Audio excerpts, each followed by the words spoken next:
Magandang araw po sa inyong lahat, lalong-lalo na po sa mga giliw nating tagapakinig. Sa araw po na ito ay mapapakinggan po natin ang kwento ng may 20 taong gulang na binatang si Dalpo. Isang magsasaka na pagkakalooban ng isang agimat na sandatang Kris ng isang diwatang nangangalaga ng lagusan sa mundo ng mga engkanto. Dahil dito ay makikilala ni Dalpo ang isang lasinggerong magbubukid na si Mang Tarman. Ano kaya ang lihim na matutuklasan ng binata tungkol sa pagkatao ng lasinggerong magbubukid? Magagawa kaya niyang talunin ang mga nilalang na nakatira sa kabilang mundo? Magtagumpay kaya siya laban sa puwersa ng kadiliman? Sama-sama po nating pakinggan ang buhay at pakikipagsapalaran ng binatang nakakilala ng isang lasinggerong magbubukid. Ngunit bago po ang lahat, mga idol, huwag naman po nating kalimutang mag-subscribe at i-hit ang notification bell sa aking YouTube channel na The Voice Addict at Apong Isak, para sa mas marami pa na makapigil hiningang kwentong aswang at katatakutan mula sa mundo ng kababalaghan. Umpisahan na po natin ang kwento. Taong 1940, kung saan ay nangyari ang pagsalakay ng mga aswang na tikbalang, merong isang lalaki na lumaban sa masasamang nilalang.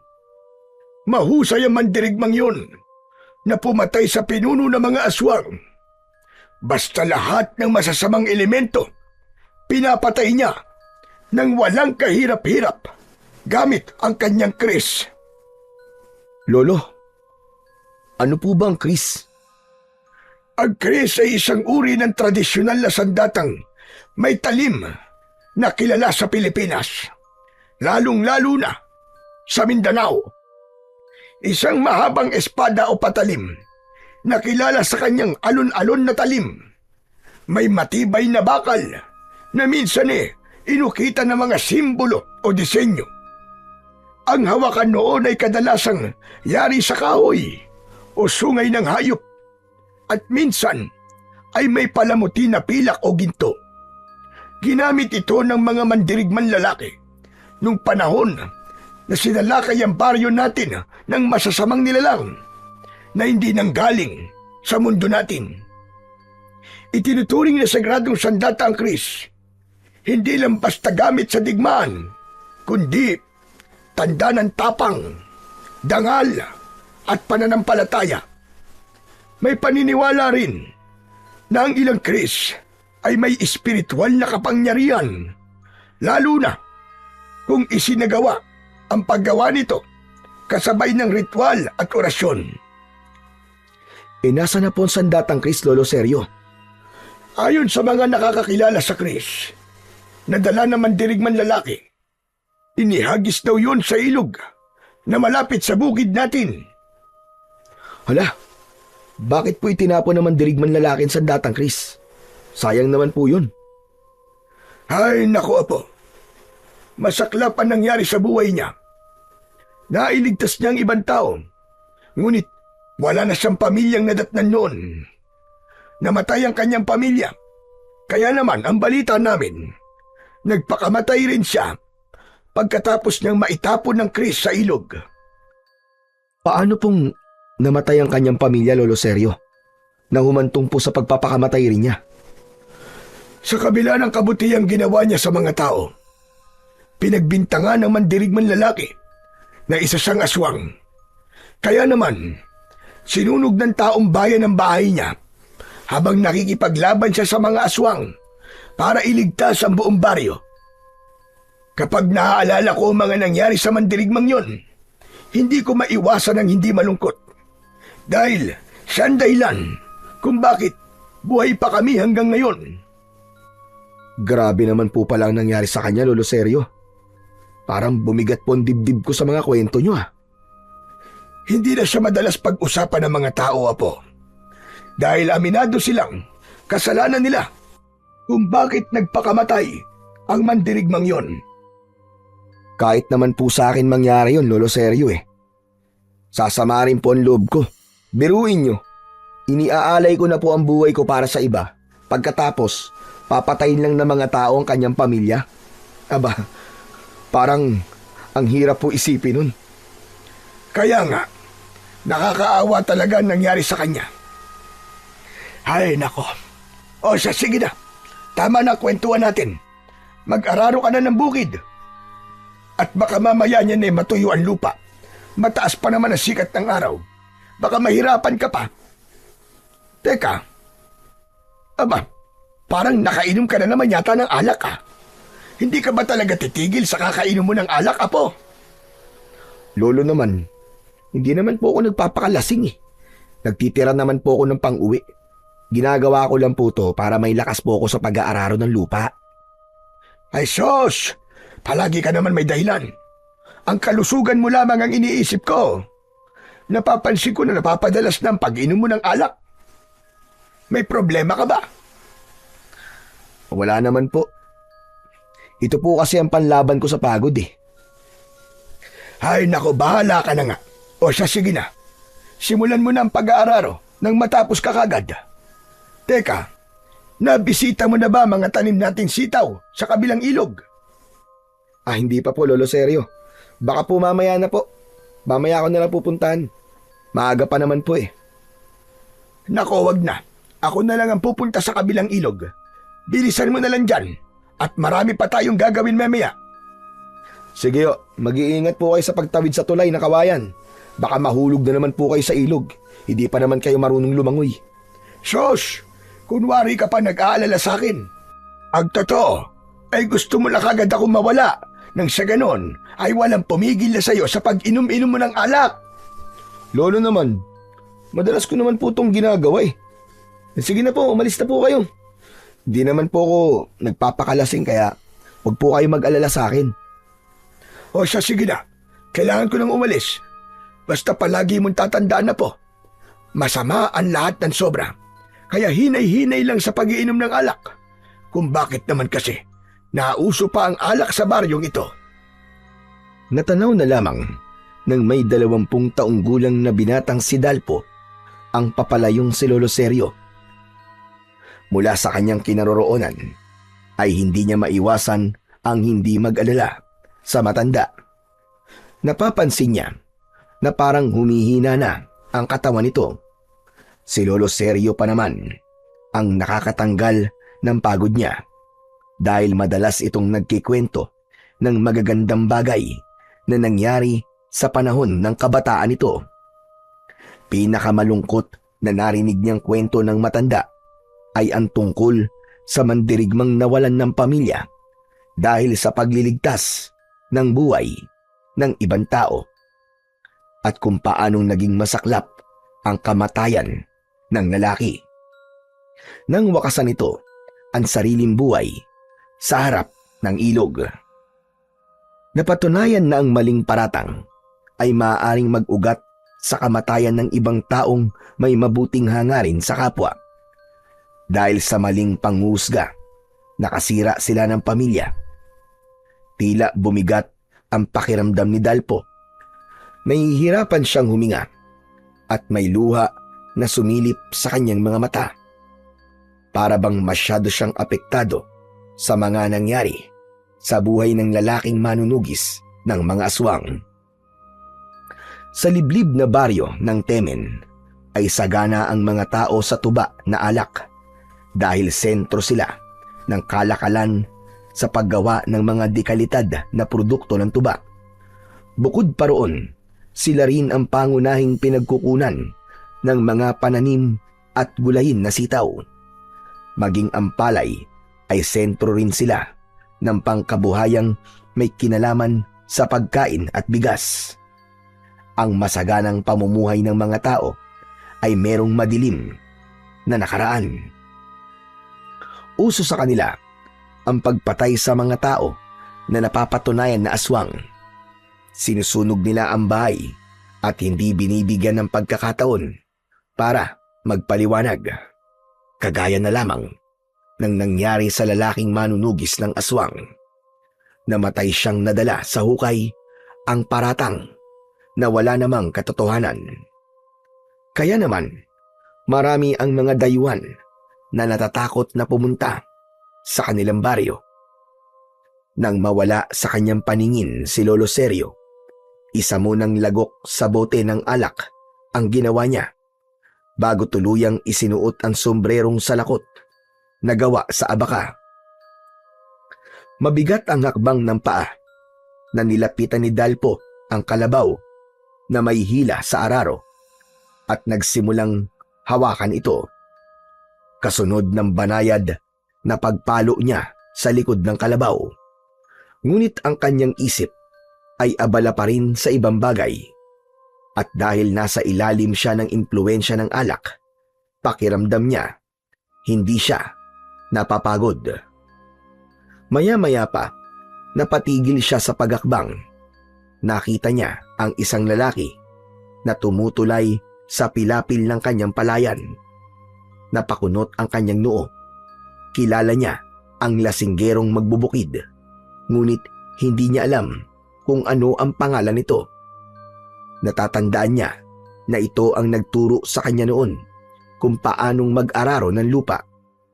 Ngunit pagkatapos nun ay hindi na sila nakakapag-usap ng lalaki dahil madalas itong lasing at natutulog sa gilid ng kalsada. Sa tingin niya ay lampas 50 taong gulang na ang lalaki. Pasuray-suray ang paglalakad, kaya bigla itong nawalan ng balanse at diretso ang pagbagsak sa putikan.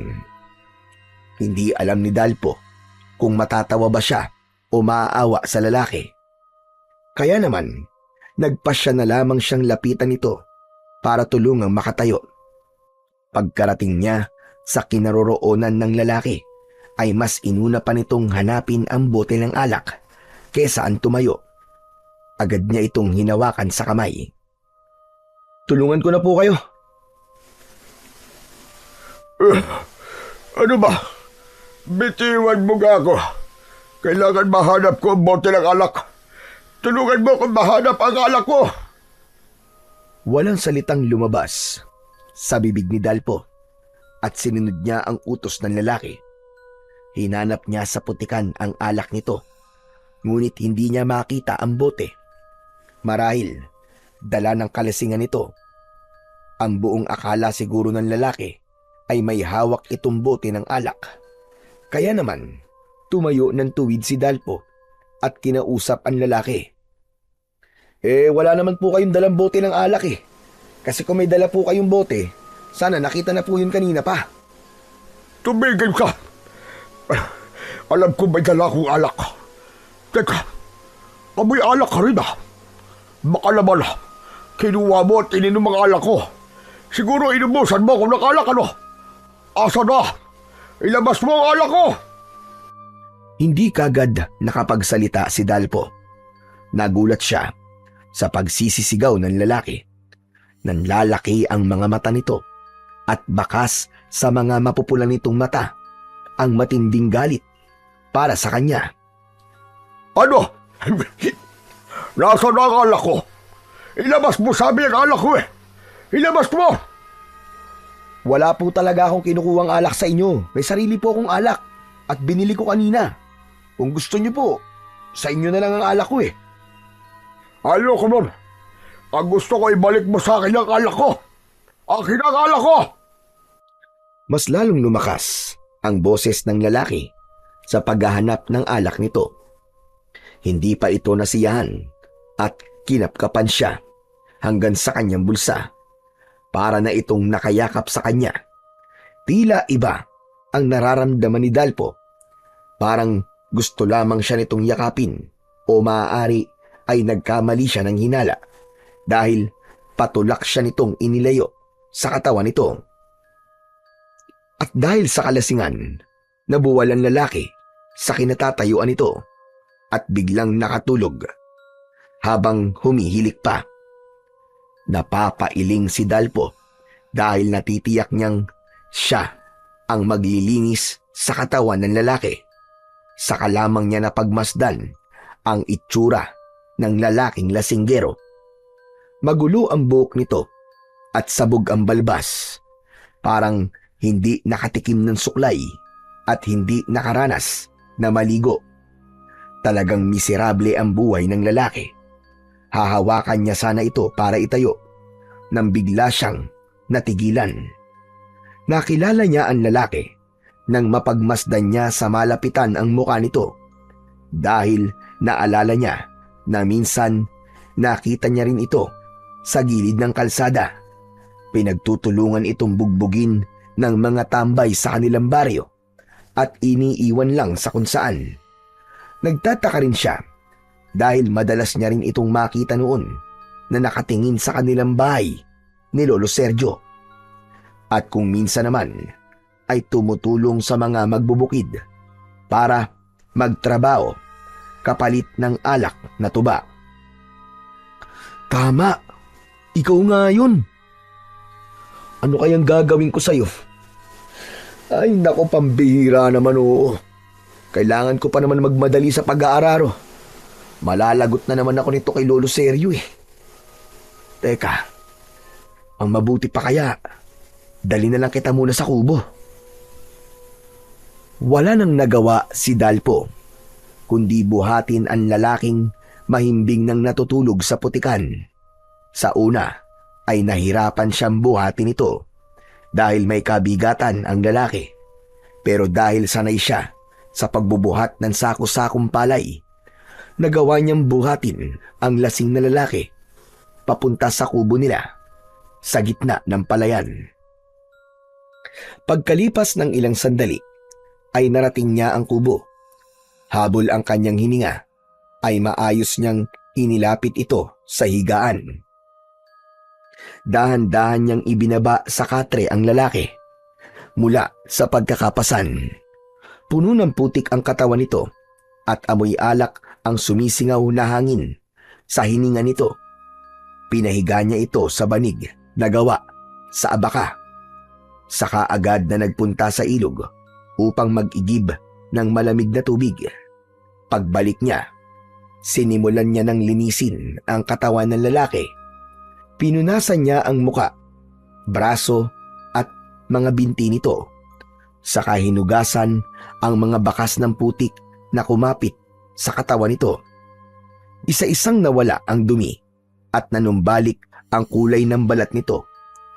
Bahagya pang namumula dahil sa epekto ng alak at lamig ng tubig. Hinubad ni Dalpo ang sariling jacket at ipinisuot niya yon sa lalaki. Nang matapos, bahagyang nag-iba ang anyo nito mula sa mukhang gusgusin at basang-basa ng putik. Ngayon ay tila maayos na ulit ang itsura nito. Lumitaw ang maamo nitong muka. Bahagyang nakapikit ang mga mata at humihimbing na parang isang batang natutulog. Malinis, payapa at may bakas ng pagkataong nawala sa gitna ng kalasingan. Isang malalim na buntong hininga ang kumawala sa lalamunan ni Dalpo. Saka pinagmasdan ang lalaking mahimbing pa rin na natutulog. Sino kaya ang lalaking to? Pati pangalan niya ay hindi ko alam. Bakit kaya ako ang kinakabahan? Pagkatapos kitang tulungan, bigla naman ako nagsisi. Naisip ko na baka sa pagiging matulungin ko sa ibang tao, ay mangyari rin sa akin ang nangyari sa lalaking manunugis doon. Habang kinakausap ni Dalpo ang lalaki, ay hindi niya maiwasan ang hindi pagmasdan ang balat nito. Maraming mga marka ng sugat mula sa mga pinagdaanan nito. Ano kayang problema niya? Bakit kaya palagi ko na lang siya nakikitang lasing? Nasaan na kaya ang pamilya niya?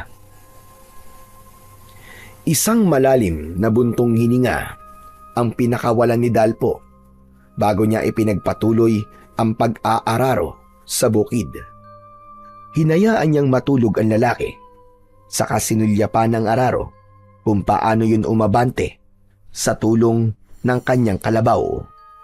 Dahan-dahang bumaon ang talim nito sa malambot na lupa. Pinuputol nito ang bawat ugat ng damo, saka nililinya ang pilapil na parabang hinahabi ng kanyang mga kamay. Sa bawat paghakbang ng kalabaw, humahagod ang araro sa lupa. Lumilikhayon ng tuwid na guwit. Hindi niya pinansin ang masakit na tama ng araw sa kanyang balat. Ipinunas niya sa kanyang pawisan na noo ang panyo na nakasampay sa kanyang batok. Ang pawis na dumadaloy sa kanyang muka ay nawala at napalitan ng ginhawa mula sa paghampas ng malamig na hangin sa kanyang muka. Paulit-ulit si Dalpo sa kanyang pag-iikot. Abala ang isip at katawan sa galaw ng araro at paghatak sa lubid ng kalabaw. Hindi na namalaya ni Dalpo ang mabilis na paglipas ng oras. Ang kalangitan na kanina ay maliwanag at bugaw, ngayon ay unti-unti nang nagdidilim. Nagpalinga-linga siya sa paligid at bahagya pang nagtaka dahil sa malamig ang hangin. Senyales ng paparating na gabi. Tumigil siya sa pag-aararo at napasulyap sa lalaking nakahiga sa katre. Wala yung dingding, kaya kita niya agad kung walang tao ang bahay. Kaya napansin niya na nakaalis na ang lalaki. Pambihira! Naka-iskerda na kagad ng walang paalam. Hindi man lang nagpasalamat sa ginawa ko para sa kanya. Ay nako, ang mga tao nga naman kung minsan. Muling sinulya pa ni Dalpo ang bahay, pati na ang kalangitan. Sandali niyang natanaw ang langit na nagiging kulay kahil. Hudyat yun na malapit nang lumubog ang araw. Masyado siyang nalibang sa kanyang pag-aararo. Habang nakatigil si Dalpo sa gitna ng palayan, hinayaan niyang magpahinga ang kanyang kalabaw. Ngunit sa katahimikang yun, biglang sumagi sa isip niya si Lolo Sergio. Kanina pa umalis ang matanda para pumunta sa kabilang bahagi ng ilog kung saan naroon ang taniman nila ng sitaw. Pero hanggang ngayon ay hindi pa rin bumabalik ang matanda. Bumundol ang kaba sa dibdib ni Dalpo. Naisip niya na baka nakaramdam na naman ng panginginig ng tuhod at hilo si Lolo Sergio. Pambihira, munti ko na makalimutan ha. Baka natumba siya. Diyos ko, sana naman po wala nangyaring masama kay Lolo Sergio. Bulong sa sarili ni Dalpo. Kaya naman, agad siyang umalis sa lugar na yon. Iniwan niya ang kalabaw at pang-araro. Ang kanyang palad ay pinagpawisan at ang hangin na dati ay malamig ay biglang nagdulot ng bigat at init sa kanyang katawan. Hindi siya nag-aksaya ng oras. Patakbo niyang tinahak ang daan papunta sa kabilang taniman. Sa bawat hakbang, kumakalabog ang putik sa kanyang mga paa. Habol ang hininga na nagpatuloy siya sa pagtakbo hanggang makarating siya sa tulay na kawayan. Nagturugtong yun sa kabilang pangpang ng ilog. Diyos ko, wag naman po. Sana ayos lang po si Lolo Sergio. Humakbang siya ng mabilis sa tulay habang nanginginig ang payat na kawayan sa ilalim ng kanyang talampakan. Nanginginig din ang kanyang tuhod. Ang bawat pagyugyug ng tulay ay tila ba pumipigil sa kanyang hininga. Yun na nga ba ang sinasabi ko eh. Hindi ko dapat hinayaan na mag-isa si Lolo Sergio. Mas lalong nilakihan ni Dalpo ang pagakbang sa yumuyugyug na tulay. Kaya naman, mabilis din siyang nakarating sa kabilang dulo ng tulay. Pagdating niya sa taniman nila ng sitaw, agad niyang tinawag at hinanap ang matanda. "Lolo Seryo! Lolo Seryo, nasan po kayo? Lolo Seryo!" Paulit-ulit na tinawag ni Dalpo ang pangalan ng matanda. Ngunit walang tugon mula kay Lolo Seryo. Kaya naman, bumundol ang kaba sa kanyang dibdib. Takot na takot si Dalpo at naluluwa dahil hindi pa rin niya nahahanap ang matanda. Mahina pa naman ang pagdinig nun, kaya hindi siya kagad maririnig ng matanda kahit tawagin pa niya. "Diyos ko, tulungan niyo po akong mahanap si Lolo Seryo. Nakikiusap po ako sa inyo, Panginoon." Naluluwa na nagpatuloy sa paghahanap si Dalpo sa malawak na pataniman nila ng sitaw. Pagkalipas lamang ng ilang minutong paghahanap, ay bigo pa rin siya na makita si Lolo Seryo. Ramdam na niya ang bigat sa kanyang dibdib. Paulit-ulit niyang tinatawag ang matanda. Ngunit ang tanging sagot lamang ay ang hampas ng hangin at kaluskos ng mga baging na gumagapang sa tukod ng mga halaman na sitaw. Habang kumakalat ang dilim sa paligid, biglang natigilan sa paghahanap ang binatang si Dalpo nang makarinig siya ng kaluskos sa paligid, kasunod ng pag-alingaw-ngaw ng pag-angil mula sa masukal na bahagi ng taniman. Parang nanggagaling yun sa ilalim ng lupa. Nagsipagtaasan ang balahibo niya sa katawan at bumilis ang paglinga niya sa paligid. Malalamig ang kanyang pawis na dumadaloy sa kanyang muka. Mula sa madilim na bahagi ng sulok ng taniman, dahan-dahang lumitaw ang isang nilalang. Halos hindi siya makahinga ng mga sandaling yun dahil sa labis na takot. "Sino ka? Diyos ko! Sino ka? Anong klaseng nilalang ka?" Isang halimaw na kalahating tao, kalahating kabayo ang nakatayo sa kanyang harapan. Ang ulo nito ay parang sa kabayo. Mahaba ang nguso at mula sa butas ng ilong ay lumalabas ang mainit na singaw na parang usok. Ang mga mata ay kulay pula na parabang nagbabagang apoy. Ang katawan nito ay matipunong tao, ngunit balot ng maiitim na balahibo. Ang mga kamay ay mahahaba, matitigas at may matatalim na kuko na kumikislap sa liwanag ng papasilip na buwan.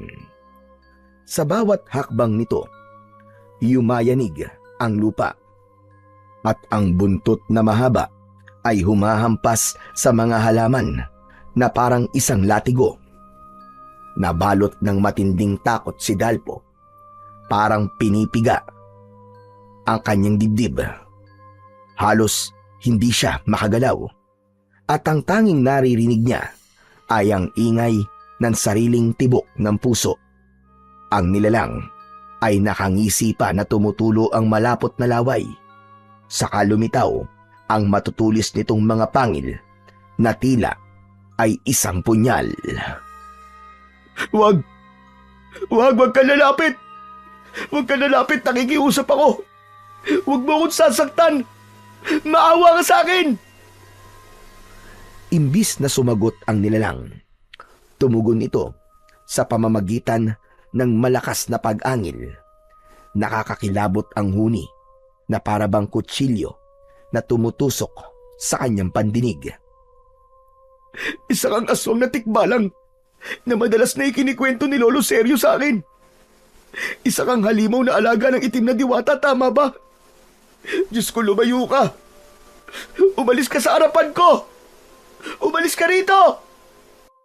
Habang pasulong na humahakbang ang nakangising nilalang, paatras naman ang hakbang ni Dalpo, papalayo sa halimaw. Habang abala ang kanyang paningin sa paghahanap ng kahoy na magagamit niyang panlaban sa nilalang, na handang umatake sa kanya. Tila nabibinga siya sa malakas na pintig ng kanyang puso. Maya-maya pa ay sinunggaban na siya ng aswang na tikbalang. Tumama ang ulo nito sa kanyang sikmura at pasadsad siyang bumagsak sa lupa. Gumapang siyang papalayo sa umaangil na nilalang at pilit na bumabangon. Tulong! Tulungan niyo ako! Tulungan niyo ako! Hindi pa man nakakabawi ng lakas si Dalpo mula sa gulat at pagkakabagsak sa lupa. Muli na namang sumugod ang aswang na tikbalang. Sa isang iglap, naramdaman niya ang malakas na hampas ng mabigat nitong bisig sa kanyang balikat. Napaluhod siya sa lupa, napatayo at napaatras. Muling nagbabanta ng pag-atake ang aswang na tikbalang. Nakita niya ang kahoy at dinampot niya yon. Matapang niyang hinarap ang nilalang na patuloy sa pag-angil. Biglang naramdaman ni Dalpo ang pamamanhid ng kanyang katawan. Hindi niya napansin na may bukol siya sa balikat, ngunit iwinesiwas niya sa ere ang hawak na kahoy. Kaya naman, lalong napangisi ang nilalang at tumutulo ang malapot nitong laway na patuloy sa pagakbang papalapit sa kanyang kinaroroonan. Sige, lumapit ka! Hindi mo ako mapapatay! Hindi mo ako mapapatay! Hindi na natapos ni Dalpo ang kanyang pagsasalita. Muli siyang binanggaan ng ulo ng aswang na tumama sa kanyang tiyan. Tumilapon siya sa basan lupa at bumaon ang kanyang likod sa matigas na pilapil ng taniman ng sitaw. Mabilis na sumunod ang nilalang sa kanyang kinaroroonan. Sa isang iglap, dumagan ito sa kanya at ang mainit na hininga ng tikbalang ay bumuga sa kanyang muka. Ang bibig nitong mahaba, puno ng matutulis at dilaw na pangil, ay biglang sumayad sa kanyang balikat. Isang malalim na kagat ang tumama at sumirit ang dugo sa gilid ng kanyang katawan. Napaigik si Dalpo sa labis na sakit. Nanlaki ang kanyang mga mata habang ramdam ang matinding kirot na parang pinupunit ang kanyang laman. Hindi pa roon natapos ang pag-atake nito. Ang dalawang paa ng halimaw, malalaki at parang bato, ay paulit-ulit na humampas sa kanyang dibdib at tagiliran. Bawat pagtama ay nag-iiwan ng sugat at pasa sa kanyang katawan. Halos mawalan siya ng malay sa tindi ng sakit. Ang matutulis na kuko ng tikbalang ay humiwa sa kanyang braso at binti. Halos lapain siya ng nilalang na parang gutom na gutom sa kanyang laman. Parang awa mo na! Huwag mo akong patayin! Maawa ka sa akin! Ngunit tila bingi ang aswang na tikbalang sa lahat ng pakiusap ni Dalpo. Sinipsip nito ang dugo sa kanyang balikat. Tila sarap na sarap ito sa lasa ng kanyang dugo. Bigla itong natigilan nang marinig ang malakas na sigaw ng isang lalaki. Habang ang liwanag ng buwan sa kalangitan ay nagsimula ng kumalat sa paligid. Mula sa likuran ng taniman ay lumitaw ang lalaking tinulungan niya kanina. May dala ang lalaki na alak habang dinuduro ang nilalang na walang bahid ng takot. Napansin ni Dalpo mula sa nanlalabo niyang paningin ang bakas ng galit sa muka ng lasinggerong lalaki. Pasuray-suray ito sa paglalakad, papalapit sa kinaroroonan ng aswang na tikbalang. Dala nito ang bote ng alak, ngunit ang mga mata ay bakasang kakaibang tapang. Hoy! Hayop ka! Ako kalabanin mo! Mabilis itong lumapit, sabay hampas nito sa hawak na bote sa ulo mismo ng tikbalang. Nagulat ang halimaw at pansamantalang iniwan si Dalpo. Humarap ito sa bagong dumating. Tumagilid si Dalpo sa putikan. Halos hindi na makagalaw. Mula sa nanlalabo niyang paningin ay nasilayan ni Dalpo ang dalawang nilalang na naglalaban. Ang aswang na tikbalang at ang lasinggerong lalaki na nagpapambuno sa harapan niya. Ngunit unti-unting dumilim ang paningin ni Dalpo. Ang tunog ng mga paghampas sa katawan ng aswang, pati na ang malalakas na sigawan at ang ungol ng halimaw ay naging malabo sa kanyang pandinig. Huli niyang nasaksiyan ang pagkakahandusay ng nilalang at ang pagtayo ng lasinggerong lalaki. Nagawa nitong mapabagsak ang aswang na tikbalang. Kahit pasuray-suray ito na parang hangin kung kumilos. Tila sumasayaw at nagagawa nitong maiwasan ang bawat pag-atake ng aswang na tikbalang. Manong, salamat po sa pagtulong. Pagkatapos magpasalamat ni Dalpo sa lasinggerong lalaki, ay tuluyan ng bumigat ang talukap ng kanyang mga mata. Nawalan na siya ng malay at hindi na niya alam kung ano ang mga sumunod na nangyari. Sa pagbabalik ng malay ni Dalpo, naramdaman niya ang matigas na sahig ng katre sa kanyang likod. Mabigat at masakit ang bawat bahagi ng katawan ni Dalpo. Dahan-dahan niyang iminulat ang kanyang mga mata. Agad siyang sinalubong ng liwanag ng araw na pumapasok sa siwang ng bintana at ang init nito ay bahagyang dumampi sa kanyang balat. Saglit siyang nabulag sa silaw, ngunit nang masanay ang kanyang paningin, napansin niya ang makakapal na telang nakabalot sa kanyang dibdib, balikat, braso at mga binti. Diyos ko, totoo po ba itong nakikita ko at nararamdaman ko? Buhay pa ako. Ligtas ako. Buong katuwaan na nahaplos ni Dalpo ang kanyang sarili at hindi napapansin ang taong nakatayo sa pintuan habang pinapanood ang binata. Sa bawat galaw ni Dalpo, dama niya ang kirot mula sa kanyang tinamong sugat sa kamay ng aswang na tikbalang. Umalingasaw sa paligid ang pamilyar na amoy ng insenso at kamangyan. Parehong samyo na madalas niyang naaamoy sa tuwing may ginagamot si Lolo Sergio na pasyente. Kaya naman, bigla niyang naalala ang matanda. Bumalikwas siya ng bangon. Inilinga ang kanyang paningin sa buong paligid. Mabilis niyang nakilala ang sarili niyang silid. Kung ganun, nandito pala ako sa kwarto ko. Nakauwi pala ako ng ligtas. Muling pinagmasdan ni Dalpo ang dingding ng kanyang silid. Dahil akala niya namamalik mata lamang siya. Ang lumang kubo na may dingding na sawali, may nakasabit na mga tuyong halamang gamot at nakasindi sa gilid ang insensong nagbibigay ng maaliwalas ngunit misteryosong halimuyak para sa kanya ay patunay na hindi nga siya nagkamali sa mga nakikita. Nang mapako ang kanyang atensyon sa nakatayong tao sa pintuan, tuluyan nang bumagsak ang luha sa mga mata ni Dalpo. Lolo Sergio? Lolo Sergio, ikaw ba yan?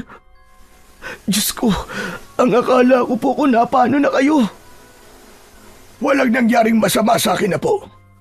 Dahil pagkatapos kong mag-ani ng konting bunga ng sitaw, umuwi na rin ako kagad. Ang pagkakamali ko lang ay hindi ako nagpakita sa iyo para magpaalam. Diyos ko, muntik ka na tuloy mapahamak. Lolo Sergio, akala ko po talaga napahamak na kayo kahapon. Kung may nangyari pong masama sa inyo, hindi ko po mapapatawad ng sarili ko. Pero apo, Ingatan mo rin naman ang sarili mo. Tignan mo na ang nangyari. Akala ko hindi ka na magigising. Lumapit ang matanda sa kanyang katre at naupo ito sa kanyang tabi. Baka sa mukha ng matanda ang labis na pag-aalala. Nakatitig ito sa kanya na para bang natatakot na muli siyang mawalan ng malay. Namumuo ang luha sa gilid ng mga mata ni Lolo Sergio at ang mga kamay ay mahigpit na nakahawak sa kanyang kamay. Ngunit habang pinagmamasdan ni Dalpo si Lolo Sergio, bigla niyang naalala ang lasinggerong lalaki na nagligtas sa kanyang buhay. Lolo Sergio, sino po nagdala sa akin dito? Ako lang, Apo. Nagpatulong ako sa kababaryo natin para madala ka sa bahay. Bakit mo naman naitanong? Lolo Sergio, hindi ako maaaring magkamali. May nagligtas po sa akin. Isang lalaking lasinggero na tinulungan ko nung tanghali. Nakita ko po ang ginawa niya. Bago po ako nawala ng malay, nakita ko po, natalo niya po ang aswang na tikbalang. Pero Apo, wala akong nakitang aswang na tikbalang sa sitawan natin. Kahit ang lalaking sinasabi mo, wala rin akong nakita. Basta ang alam ko, nag-aalala ko sa'yo ng gabi ay hindi ka pa umuwi. Kaya ayun, hinanap na kita at natagpuan kitang walang malay dun sa bukid. Lolo Sergio, sigurado po ako na siya nagligtas sa akin sa kamay ng mabangis na aswang na tikbalang. Aswang na tikbalang baka mo ang umatake sa'yo, Apo. Opo, Lolo Sergio. Nakita ko po siyang bigla na lamang lumitaw sa taniman ng sitaw. Akala ko po talaga katapusan ko na ng mga sandaling yun. Mabuti na lamang po. Lumabas po yung lalaki. Tapos tinulungan po ako nung lasinggerong lalaki na yun. Kung hindi ako nagkakamali, Apo, ang nilalang na umatake sa'yo ay ang aswang na madalas kong kinikwento sa'yo noon. Sila ang mga aswang na tikbalang na alaga ng isang itim na diwata. Tama ba? Ang nilalang na yun ba ang nakita mo at tumatake sa'yo? Opo, Lolo Sergio. Tama ho kayo. Lahat ng mga katangian na nabanggit niyo sa kwento niyo ay tugma po sa itsura niya. Diyos ko, nagsimula na naman ang pagbabalik ng mga nilalang na tinalo ng manunugis na pumatay sa mga aswang noon. Kung ganun, Lolo Sergio, ano na pong gagawin natin? Tiyak na mapapahamak po tayo kapag sumalakay ang ganong klaseng halimaw. Delikado po ang lahat ng tao dito. Lolo Sergio, baka po may maitutulong sa atin ang lalaking lasinggerong nakita ko. Hindi siya tutulong sa atin, Apo. Mahirap siyang kausapin. Pero Lolo Sergio, mabuti po siyang tao. Iniligtas niya po ako kagabi. Kung totoo mga sinasabi mo, may utang na loob tayo sa kanya. Kung hindi ako nagkakamali, ang lalaking sinasabi mo ay si Tarman, isang lasinggerong magbubukid, tahimik at hindi nakikialam sa buhay ng iba. Siguro tinulungan mo siya at nagbayad lamang siya ng utang na loob sa'yo. Opo, Lolo Sergio. Tinulungan ko po siya nang makatulog po siya sa palayan natin. Umalis nga po siya nang walang paalam eh. Pagbalik, may dala na po siyang alak. Kakaiba siya, Lolo Sergio. Ang husay po talaga niyang makipaglaban kung nakita niyo lang. Ganun pa man, iwasan mo siya, Apo. At huwag mo siya kakausapin. Ha? Pero bakit po, Lolo Sergio? Basta, huwag ka na magtanong. Makinig ka na lang sa akin, Apo. Hanggat maaari, ay iwasan mo ang taong yun. Pero Lolo Sergio, wala nang pero-pero. Sundin mo ang ipinag-uutos ko sa'yo. Para lang din to sa kaligtasan natin. Merong mas mahalagang bagay na dapat pag-ukulan ng pansin. Yun ay kung paano tayo makakaligtas sa pagsalakay ng mga nilalang. Pero Lolo Sergio, wala tayong laban sa kanila. At si Mang Tarman lang po ang nakikita kong makakatulong sa atin. Makinig ka na lamang sa akin, Apo. At wag na matigas ang ulo mo, Dalpo. Nakikiusap ako sa'yo. Pakinggan mo ang sinasabi ko. Nagkakaintindihan ba tayo? Wala nang ang nagawa si Dalpo, kundi ang manahimik sa kanyang kinauupuan na katre. Mas lalo lamang nagulo ang isip niya nang dahil sa mga sinabi ng matanda. Siya pa naman ang klase ng taong hindi tumitigil hanggat hindi nalalaman ang dahilan kung bakit kailangan niyang iwasan si Mang Tarman. Dahil pagbali-baligtarin man ng mundo, si Mang Tarman pa rin ang pinagkakautangan niya ng buhay. Pagkalipas ng ilang araw ng pagpapahinga at gamutan, unti-unting gumaling ang mga sugat ni Dalpo. Bagamat na natiling mabigat ang kanyang pakiramdam, ay mas pinili niyang ipagpatuloy ang pagtatrabaho. Pansamantala niyang kinalimutan ang mga nangyari sa kanya sa bukid, habang tinatahak niya ang daan papunta sa palayan, ay hindi niya pa rin maiwasan ang hindi isipin si Mang Tarman. Nasa na kaya si Mang Tarman? Hindi man lang ako nakapagpasalamat sa kanya sa pagliligtas niya sa buhay ko. Bawat hakbang ni Dalpo ay hindi mawala sa isip niya ang itsura ng nilalang na umatake sa kanya. Ngunit kailangan niyang magpatuloy sa pag-aasikaso sa bukid. Pagkalipas ng ilang minutong paglalakad, ay narating na niya ang kinaroroonan ng kanilang palayan. Nilapitan niya ang alaga niyang hayop. Muli niyang hinawakan ng araro at muling naramdaman ang bigat ng pawis na umaagos sa kanyang noo. Sa pagitan ng paglilinis ng pilapil, naramdaman niya ang pagod sa nangangalay niyang mga kamay. Pagkalipas ng ilang oras na pag-aararo ng lupa, ay kailangan naman niyang ayusin ang patubig papunta sa bukid. Habang naglalakad sa gilid ng pilapil, natanaw niya ang pamilyar na anyo ng isang lalaki. Si Mang Tarman! Tama! Siya nga nakikita kong nakasandal sa pilapil ng palayan. At mukhang lasing na naman. Nagmamadaling lumapit si Dalpo sa kinaroroonan ni Mang Tarman na panayang pagsasalita at kinakausap ang hangin ng mag-isa. Nakayuko ang ulo at magulo ang buhok. Ang damit ay gusot at basa ng putik. Ang mukha nito ay namumula sa labis na kalasingan. Hawak nito ang basyo ng bote ng alak na walang laman. Nag-angat ito ng tingin, kaya nakita niyang pumupungay ang mga mata nito dahil sa kalasingan. Sabi ko na nga ba, kaya kong talunin kahit na sino.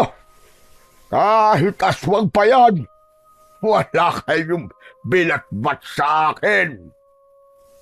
Bulong at tawa ni Mang Tarman habang nakaharap sa ibang direksyon ng muka. Tila kausap ang sarili. Minsan ay tatawa, minsan ay biglang babagsak ang ulo na parang antok na antok. Ang dila nito ay nabubulol sa pagsasalita. At sa bawat kibot ay sumasabay ang amoy ng alak na sumisingaw sa bibig nito. Biglang lumapit si Dalpo at hinawakan niya ang kamay ni Mang Tarman para magpasalamat. Pero nagulat ito at hinila ang kamay. Hoy! Bak ka lang dito, ah. Hindi pa magaling ang sugat mo. Saka huwag mo ako lalapitan at kakausapin kung ayaw mo madamay sa miserable buhay ko. Gusto ko lang naman po magpasalamat sa pagkakaligtas niyo po sa akin, Mang Tarman. Saka magaling na po ang mga sugat ko. Salamat po talaga sa inyo. Sandali lang. Sino ba nagsabi sa'yo ng pangalan ko? Sino? Si Lolo Sergio po. Halina po kayo, aalalayan ko po kayong tumayo. Huwag mo akong mahawak-hawakan.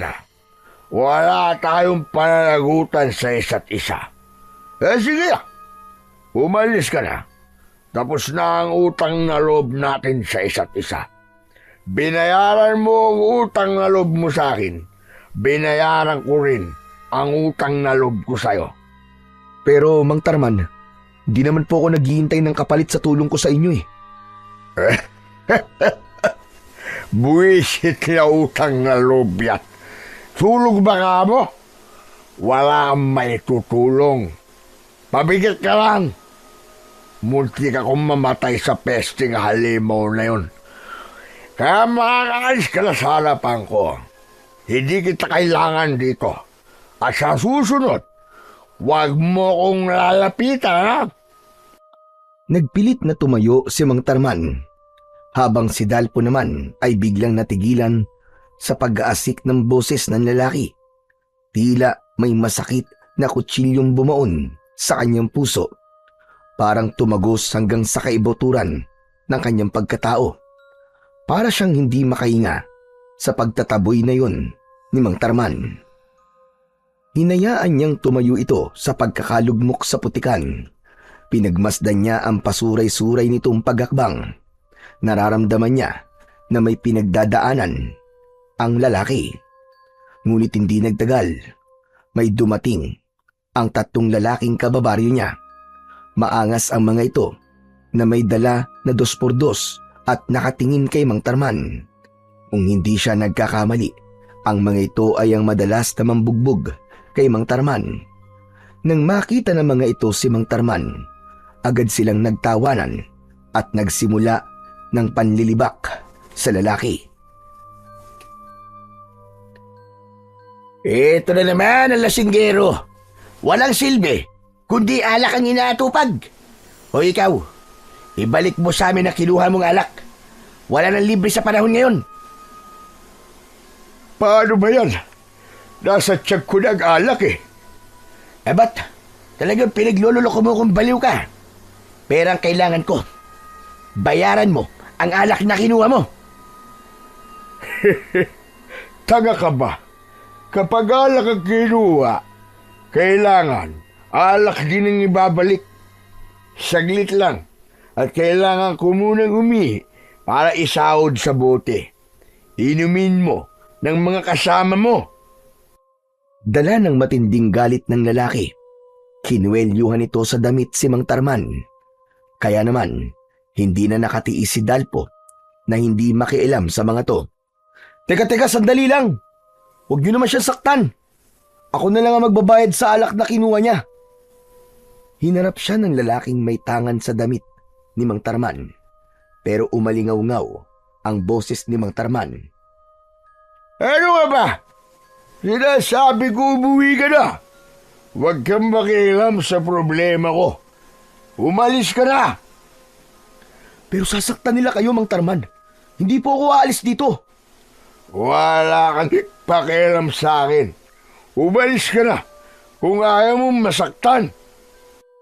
Sa halip na iwan, ay hindi umalis doon si Dalpo. Kaya naman, nagulat siya ng pinagtulungan ng mga lalaki na bugbugin si Mang Tarman. Sinalo nito lahat ang tama ng suntok sa katawan ng mga taong bumubugbog dito. Sunod-sunod ang mga suntok at tulak na inabot ni Mang Tarman. Bawat hampas ng 2x2 ay nagpatumba sa lalaki sa putikan ng gilid ng pilapil. Hoy! Ano ba kayo? Maawa naman kayo sa kanya! Huwag niyo sasaktan! Ngunit hindi nakinig ang mga lalaki sa kanya. Binugbog ng mga ito ang nakahigang si Mang Tarman na hindi man lang lumalaban sa mga ito. Malayo sa taong nagligtas sa kanya mula sa halimaw, para itong lantang gulay na tinanggap ang lahat ng sipa at suntok ng mga lalaki. Kaya naman, nilapitan niya ang mga ito at sinuntok niya sa muka ang lalaking nakilala niya sa pangalan na Raul dahil tinawag ito ng kasama. Hindi nito ininda ang tama ng suntok ni Dalpo. Sa halip, gumanti si Raul ng suntok sa kanya. Tumama ang kamao nito sa kanyang muka.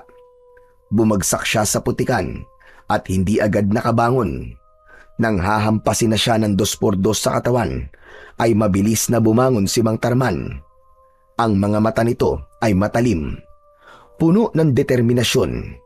Hinarap nito ang 3 lalaki at nang masaksihan niya ang paraan ng pakikipaglaban nito sa mga lalaki, ay masasabi niyang tila dumaan ito sa matinding pagsasanay. Napabagsak ni Mang Tarman ang lahat ng kalaban at inalalayan siya nitong tumayo. Dinala siya nito sa ilog.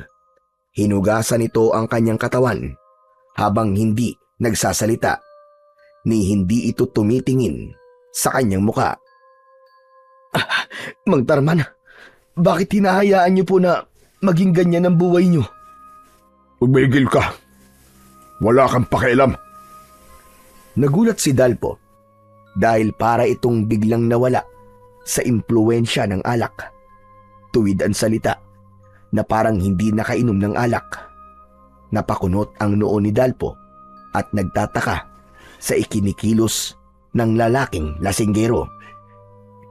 Habang maaga pa, iwasan mo ako dahil mapapahama ka lang sa akin.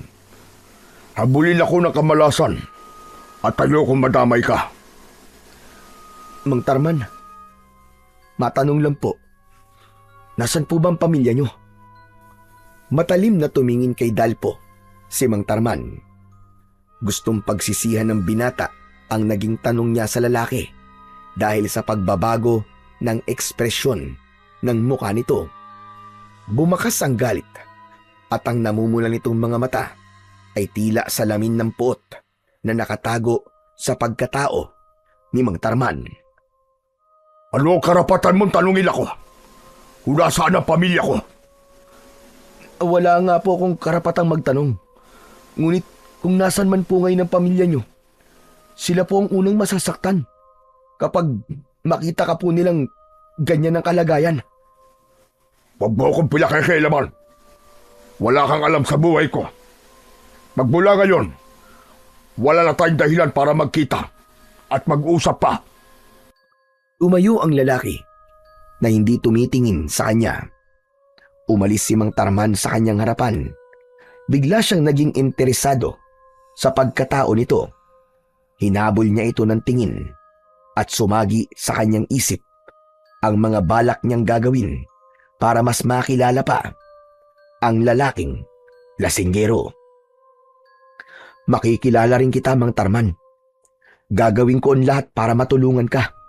Pero sa ngayon, sapat na ang mga nalaman ko na hindi ka totoong masamang tao. Tumayo si Dalpo sa mabatong ilog at sinipat ang tubig. Mukhang malalim at nakakatakot si Sirin. Kaya lang, mas naging interesado siyang malaman kung totoo bang may sandatang nakatago sa ilog. Nagpalinga-linga muna siya sa paligid upang masigurong walang nakakakita sa kanya.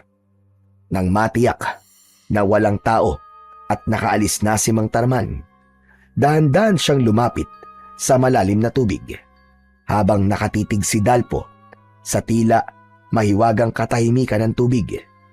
Isang kilabot at pag-asa ang sabay na bumalot sa kanyang pagkatao. Naalala niya ang sugat na iniwan ng tikbalang, ang apoy ng mga matang pula, at ang mga pangakong binitiwan niya sa sarili na ipagtatanggol niya ang kanyang baryo laban sa napipintong pagsalakay ng mga aswang. Isang malalim na paghigop ng hangin na tila pumuno sa kanyang dibdib ang kanyang ginawa. Bago tumalon sa tubig si Dalpo at sinisid ang kailaliman ng ilog. Ngunit sa hindi inaasahan, naramdaman niya na lumabas mula sa kanyang laman ang dugo na sumama sa tubig. Hindi siya makalaban dahil bigla siyang kinapos ng hininga. Ngunit nararamdaman niya ang paghila sa kanya ng hito papunta sa mas malalim na bahagi ng tubig. Sa isip niya at bulong sa kanyang sarili ay humihingi siya ng tulong. Isang pagkakamali ang nagawa niya. Hindi niya inaasahan ang alimaw na nakatira sa ilalim ng tubig. Pilit na nagpumiglas ang katawan ni Dalpo Kaya naman, saktong pagbitaw sa kanya ng kagat ng isdang hito, sumuot siya ng tuluyan sa isang uri ng kuweba na nasa ilalim ng ilog. Ano to? Nasaan ako? Sinulyapan ni Dalpo ang isda na hito at hindi nagtagal ay iniwan siya nito sa loob ng kuweba. Habang ang kalahati ng kanyang katawan ay masakit dahil sa sugat niya sa hita, nakasawsaw sa tubig ang kanyang bewang. Malamig din ang simoy ng hangin sa loob na kahit madilim ang paligid ay naniniwala siyang nasa kakaibang bahagi siya ng ilalim ng tubig na merong nakatago at lihim na kuweba. Nasaan ako? Anong ginagawa ko rito? Hindi ito maaari. Kailangan kong makalabas.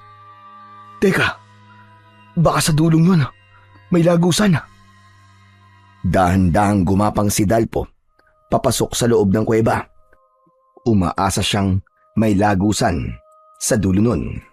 Ang kanyang mga palad ay dumudulas sa malamig at basang bato.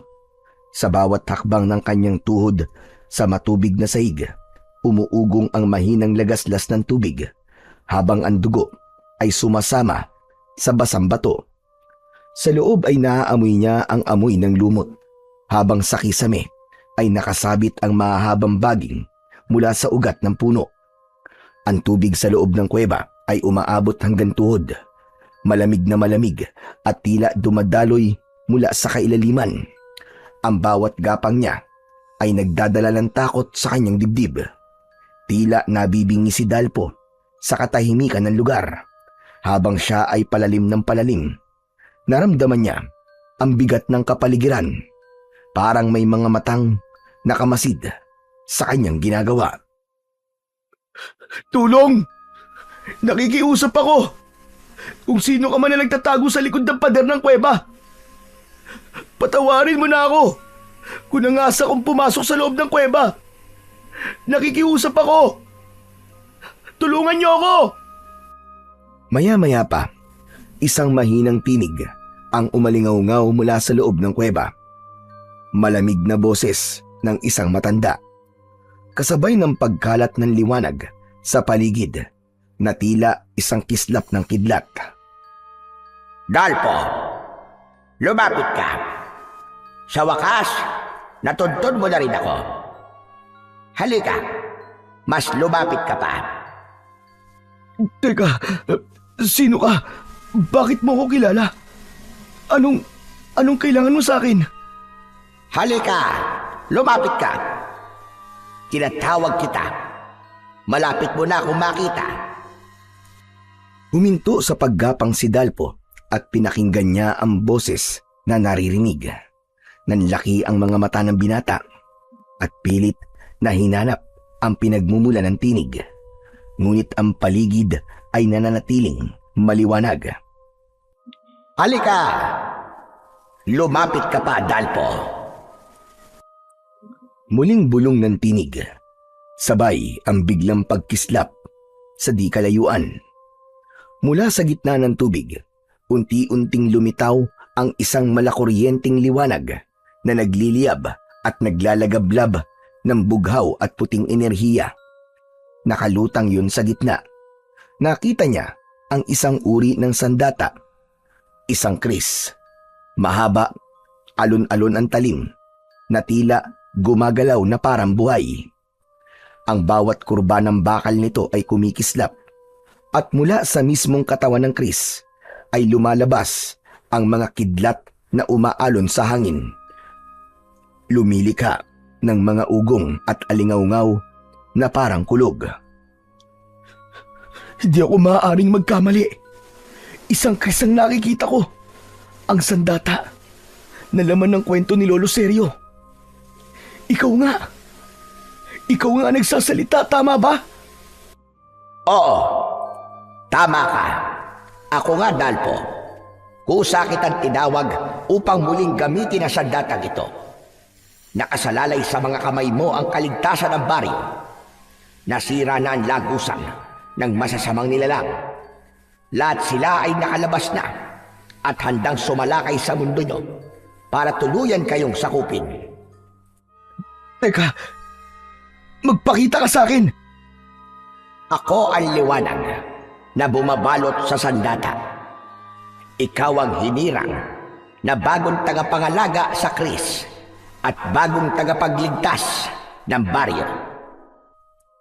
Gumalaw ang liwanag, papalapit sa kanya, habang hindi niya inaalis ang paningin sa liwanag na nasa harapan niya. Napatigil si Dalpo, nanigas ang kanyang mga tuhod, ang kanyang dibdib ay mabilis na kumakabog, at ang malamig na pawis ay dumaloy mula sa kanyang sentido, pababa sa kanyang pisngi. Ang kanyang mga kamay ay nanginginig. Hindi niya malaman kung lalapit ba siya o tatakbo. Ang liwanag ng Kris ay napakatingkad. Halos hindi niya mabuksan ang kanyang mga mata. Ang alingaw-ngaw ng mga kidlat ay para bang bumubulong sa kanya ng isang babala. Hindi kagad siya makapagsalita nang mas lumapit sa kanya ang liwanag at tila napapaso ang kanyang katawan sa ningas na hatid ng sandata. Takot ang naghari kay Dalpo ng mga sandaling yon, habang nakaharap siya sa isang puwersang hindi niya mawari kung biyaya ba o kapahamakan. Ngunit kasabay ng takot, naroon ang matinding paghila ng mahiwagang tinig. Isang puwersang nagtutulak sa kanya na damputin ng Kris, kahit pa ang kanyang puso ay nag-uumapaw sa pangamba. Huwag kang matakot, Dalpo, dahil ikaw na ang bagong nagmamay-ari ng bagay na yan. Hayaan mo siyang sumanib sa iyong katawan. Kahit masakit ang hita ni Dalpo, ay pinilit niyang tumayo at nilapitan ang liwanag, habang hila ang kaliwang paa na masakit at may sugat. Dahan-dahan, inilapit ni Dalpo ang kanyang nanginginig na kamay sa nakalutang na Kris. Tila may malakas na puwersang humihila sa kanya para hawakan ang sandata. Ang liwanag nito ay lalong kumislap, para bang kumikilala sa kanyang presensya. Sa mismong pagdampi ng kanyang mga daliri sa hawakan nito, isang malakas na alon ng enerhiya ang biglang kumawala. Umalingaw-ngaw sa buong kuweba ang tunog na tila pagsabog ng kulog, at sa isang iglap, nabalot ng nakakasilaw na liwanag ang buong katawan ni Dalpo.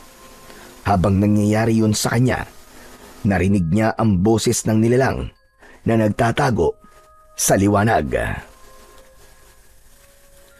Tiisin mo ang sakit hanggang sa mapasok ng kapangyarihan ng iyong laman, ugat, isip, at dumaloy sa dugo mo ang lakas ng kapangyarihan ng agimat na Kris.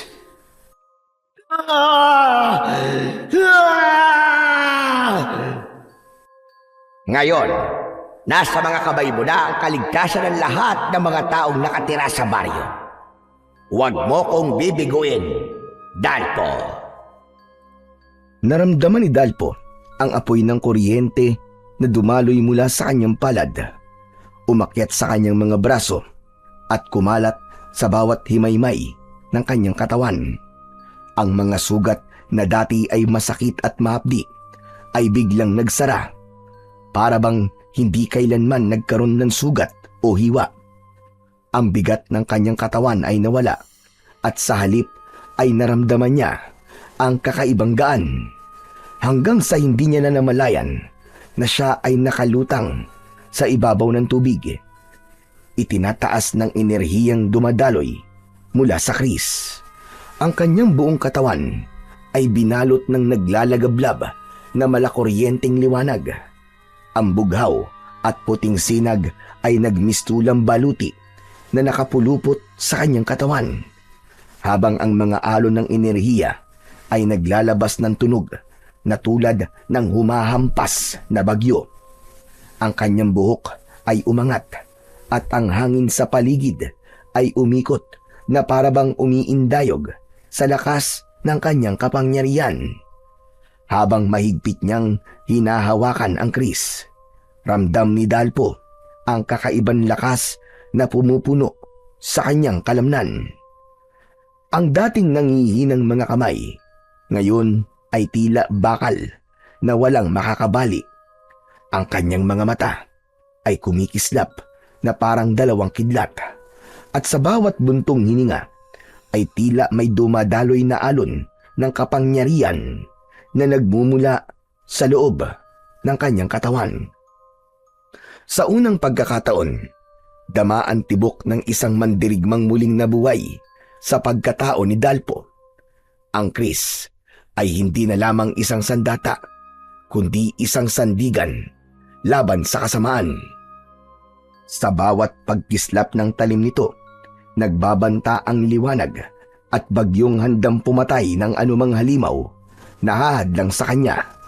Si Dalpo, ang dating simpleng magsasaka lamang, ngayon ay nakatindig bilang isang mandirigmang binigyan ng agimat na lakas mula sa Chris. Mamayang gabi, sasalakay ang mga aswang na nagmula sa kabilang mundo. Lahat ng matanda ay papatay nila. Bumundol ang kaba sa dibdib ni Dalpo. Hindi takot para sa iba, kundi pag-aalala niya para sa kaligtasan ng kanyang lolo Seryo. Sige na, makakaalis ka na, Dalpo. Marahil sa paglabas mo sa lagusan na ito, gabi na ngayon sa lugar nyo. Kung ganun po, nasa pagitan ako ng mundo ng diwata at ng mga tao. Isa kayong diwata? Tama ka. Nasa pagitan ka nga ng mundo namin. At ako ang nangangalaga sa lagusan. Pero teka, mahal na diwata, bakit ako po ang pinili nyo? Sapagkat mabuti ang kalooban mo. At alam ko na ikaw ang nakatakda para sa Chris. Tandaan mo, manatili kang mabuting tao at huwag kang papadala sa tawag ng kasamaan mula sa hipnotismo ng mga diwatang may maiitim na budhi. Para sa lolo ko, mahal na diwata, tatanggapin ko ang kapangyarihan na to. Umasa po kayo na gagawin ko ang lahat upang mailigtas sa mga tao laban sa kasamaan. Unti-unting humupa ang nakakasilaw na liwanag na bumabalot sa paligid ni Dalpo. Ang naglalagablab na kuryente na kanina ay tila bagyong kumukulo sa kanyang katawan ay isa-isang naglaho. Hanggang ang naiwan na lamang ay ang mahinang sinag mula sa Chris na hawak niya. Sa pagkagulat niya, ramdam niya ang magaan na pakiramdam. Wala na ang hapdi, wala na ang kirot mula sa kanyang sugat. Nang silipin niya ang kanyang balat, ang mga sugat na minsan ay malalalim at dumudugo ay tuluyan ng naghilom. Para bang hindi siya kailanman nasugatan. Ang tinig na naririnig niya ay nawala na rin. Dahan-dahan niyang ibinaba ang mga paa at sa unang pagkakataon mula nang makapasok sa kuweba, naramdaman niyang matibay na muli ang kanyang mga binti. Tumapak siya sa malamig na bato at sa bawat pagtuntong, parang may bagong lakas na umaalalay sa kanya. Hawak ang Chris. Marahan niya itong iwinasiwas sa hangin. Sa bawat galaw ng talim, lumilikha ito ng tunog. Nabuhayan siya ng loob. Sa bawat pagwasiwas, dama niya ang tibay ng sandata at ang kakaibang lakas na dumadaloy sa kanyang mga kamay. Para bang natutunan ng kanyang katawan nang hindi niya namamalayan ang tunay na paggamit sa Chris. Napansin ni Dalpo ang tubig sa kuweba na unti-unting kumakalma. Kaya naman, dahan-dahan siyang lumusong sa tubig at sumisid. Sa ilalim ng malamig na agos, ginamit niya ang lakas ng kanyang mga braso at ang bigat ng bawat pagwasiwas ng Chris upang makalangoy palabas ng kuweba. Ang dating tila walang katapusang dilim ng kuweba ay napalitan ng liwanag mula sa malayo hanggang sa tuluyan niyang narating ang bungad ng kuweba. Sa pag-ahon niya, ang unang simoy ng hangin sa labas ay dumampi sa kanyang muka. Dala ang amoy ng lupa at damo isang hudyat na siya ay nakabalik na. Pambihira. Totoo nga ang sinabi ng tinig kanina. Gabi na ako makakalabas sa kuweba. Totoo palang nakarating ako sa hangganan ng pagitan ng mundo ng mga tao at diwata. Kung ganun pala, isang matandang diwata talagang nakausap ko. Totoo siya. Kung ganun, ikaw ang nakakuha sa mahiwagang agimat na sandata. Mabilis na napalingon si Dalpo sa pinagmumulan ng boses, habang ang liwanag lamang ng sikat ng buwan ang nagsisilbi niyang tanglaw sa muka ni Mang Tarman. Bakas ang gulat, galit at pag-aalala sa muka ng lalaki habang dala nito ang basyo ng alak. Mang Tarman, hindi ko po sinasadyang makuha ang kakaibang sandata na to. Alam niyo rin po palang tungkol sa agimat ng Chris. Paanong hindi ko makikilala sa datang yan? Yan ang sumira ng buhay ko, ng pamilya ko, at nawalang asawa ko na dahil sa visit na yan. Kaya kung ayaw mo masira ang buhay mo, ibalik mo yan kung saan mo yan nakuha. Teka, paano pong sinira ng sandatang to ang buhay niyo? Biktima ako ng karahasan. Dahil ang aking ama na unang gumamit sa sandatang yan ay namatay at pinabayaan ng pamilya kapalit ng pagtulong niya sa iba. Natatandaan ko po ang kwento ni Lolo Sergio. Nagpakamatay daw po ang lalaking mandirigma at sinunog ng taong bayan ang bahay niya dahil sa isang maling paratang. Ako lang ang nakaligtas sa sunog na yon. Ako ang bunsong anak ng lalaking sinasabi mo nagpakamatay. May nagligtas sa akin yon. Inalagaan ako ng isang tao. Pinilit kong kalimutan ang nakaraan at namuhay ng tahimik sa buhay ng bago kong pamilya. Ngunit maging ako ay naging biktima ng maling paratang. Pinatay ng mga tao ang asawa ko. Kaya hindi ako makakapayag na gamitin mo sa datang yan para ipagtanggol ang mga walang kwentang taong nakatira sa baryong ito. Ngunit magkaiba po tayo ng ipinaglalaban at karanasan. Sisiguraduhin ko po na hindi ko bibuguin ang diwatang nagtiwala sa akin. Huwag kang maniwala sa kanya. Akin na! Ako na magbabalik sa kanya na sandatang yan. Hindi po maaari ang gusto niyo mangyari, Mang Tarman. Dahil gaano man po kasaklapan nangyari sa buhay niyo, hindi po yun magiging dahilan para sukuan at talikuran niyo mga tao. Patunayan niyo na nagkamali sila. Kung mali ang kanilang paratang, pues, huwag niyo po silang sukuan. Nagkakamali ka sa paniniwala mo, Dalpo. Akin na! Ibigay mo sa akin ang sandata na yan. Huwag niyo po ako susubukan. Hindi niyo ako mapipigilan na gamitin ang sandatang to laban sa mga aswang. Humakbang sa kabilang direksyon si Dalpo. Hindi pa man nakakalayo ang binata mula sa bungad ng kuweba. Biglang hinablot ni Mang Tarman ang Chris. Ngunit naiwas-iwas niya yon, kaya't napaatras siya, papalayo sa lalaki. Ininom nito at inubos ni Mang Tarman ang laman ng bote. Habang pasuray-suray sa pagakbang, ang mga mata nito ay mapupula. Hindi na lamang lasing, kundi parang may ibang nag-uudyok mula sa loob ng isip nito. Agad nitong itinuro ang Chris na hawak ni Dalpo at sa malakas na tinig ay sumigaw ito. Ibigay mo sa akin na, Chris! Hindi ako makakapayag na gamitin mo yan! Hindi rin po ako makakapayag! Napakialaman niyo ako! At kunin ang sandatang to sa akin! Akin na sabi ang Chris! Agad na sinunggaban ni Mang Tarman ang braso ni Dalpo. Pilit na inaagaw ang sandata. Nabigla si Dalpo. Agad niyang iniwas ang hawak na Chris. Iniunat palayo at halos ikubli sa kanyang katawan. Gumalaw ang kanyang mga paa. Umatras at pilit na inilalayo ang armas mula sa lalaki. Ngunit mabilis at mabigat ang bawat takbang ni Mang Tarman. Muling sumunggab ng mariin, parang leon na gustong makuha ang sandata. Ito marahil ang tinutukoy ng nakausap niya kanina. Mga sagabal sa kanyang layunin na dapat niyang paglabanan. Nagsimula ang matinding pagtutunggali. Sa bawat hampas ng kamao ni Mang Tarman, napilitan si Dalpo na lumaban at umilag. Ginamit niya ang liksi ng katawan na para bang may likas na siyang kaalaman sa pakikipaglaban.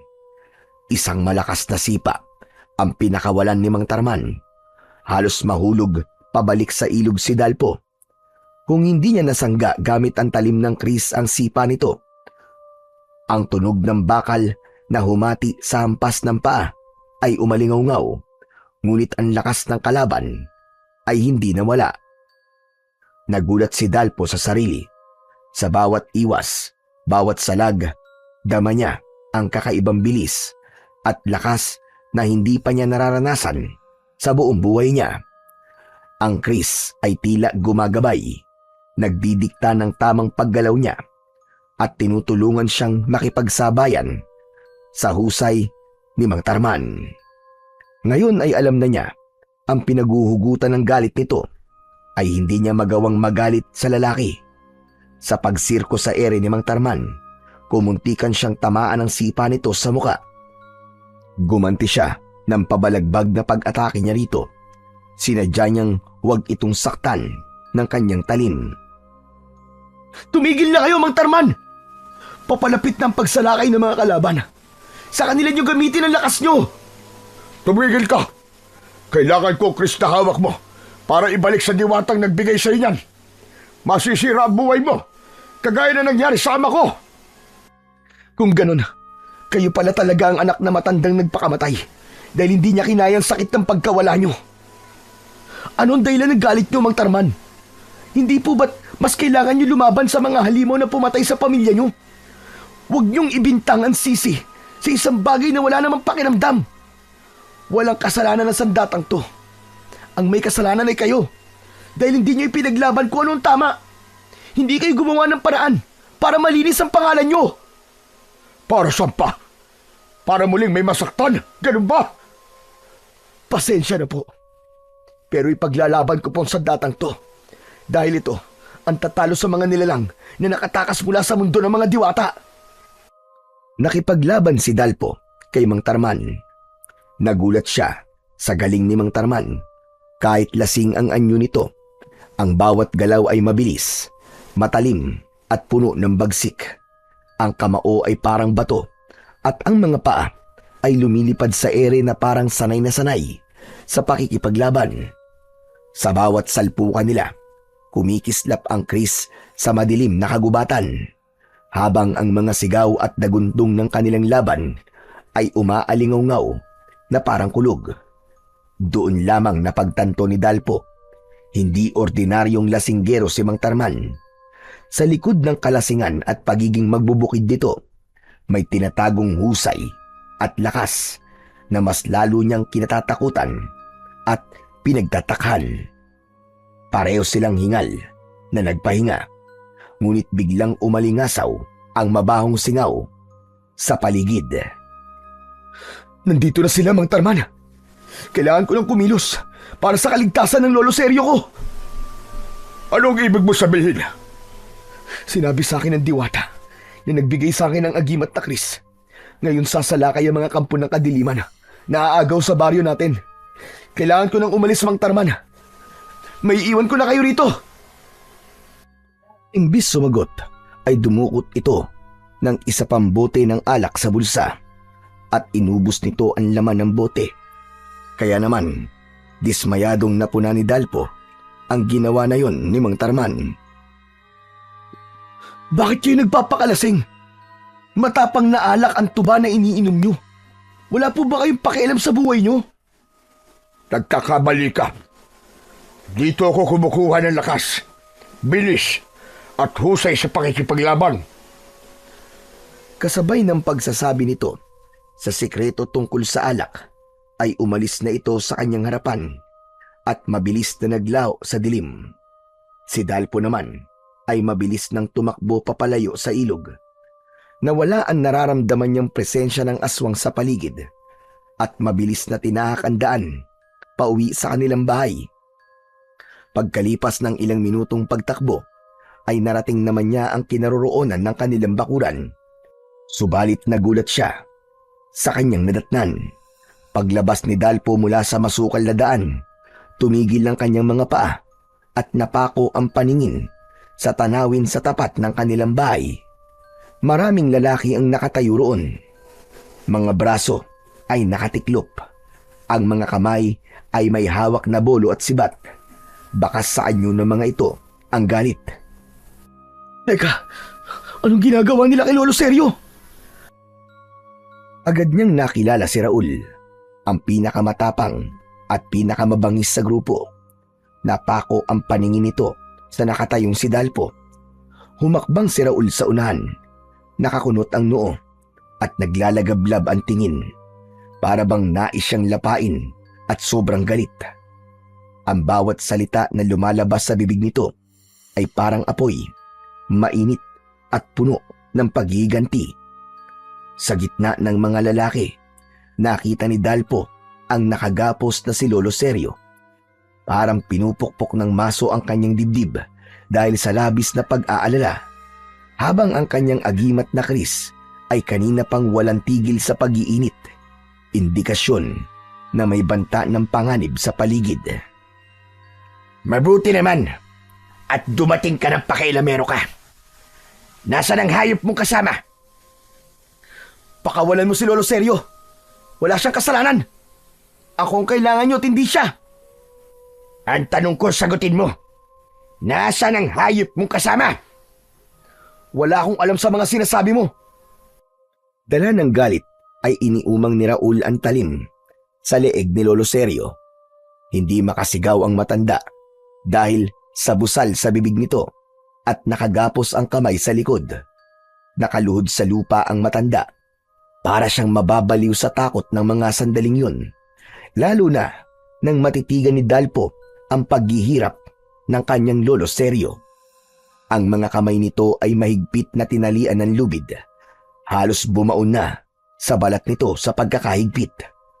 Ang katawan ng matanda ay nakayuko, pawisan at hingal na hingal. Halata ang panghihina sa katawan at muka. Hindi lamang ito basta ginapos, pinahirapan ito. Tinutulak at binabatukan ng ilan, habang ang iba ay may hawak na patpat na pilit idinidikit sa likod ng matanda. Nanginig ang kamay ni Dalpo na may tangan sa kris, dala ng labis na galit at puot. Kapag hindi mo pinakita sa akin ang kasama mo, na bumugbog sa amin, papatayin ko matandang ito. Tumagundong ang sigawan ng mga lalaki, habang ang ilan ay nagbabantang paluin si Lolo Seryo sa ulo. Kung hindi lilitaw si Mang Tarman, tsak na mapapahamak ang matanda. Ang puso ni Dalpo ay kumabog ng mabilis. Ramdam niya ang bigat ng galit ng mga ito, hindi lamang kay Mang Tarman, kundi pati sa kanya. Ang naganap sa palayan ay nag-ugat ng puot at ngayon si Lolo Seryo ang ginagamit nilang pantubos para ilabas ang lasinggerong lalaki na bumugbog sa mga ito.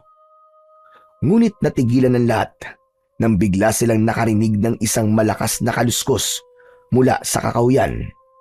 Lumitaw ang mga nilalang na papasalakay sa kinaroroonan ng mga kalalakihan. Ang maiingay na sigawan ng mga lalaki ay nauwi sa takot at pagkataranta.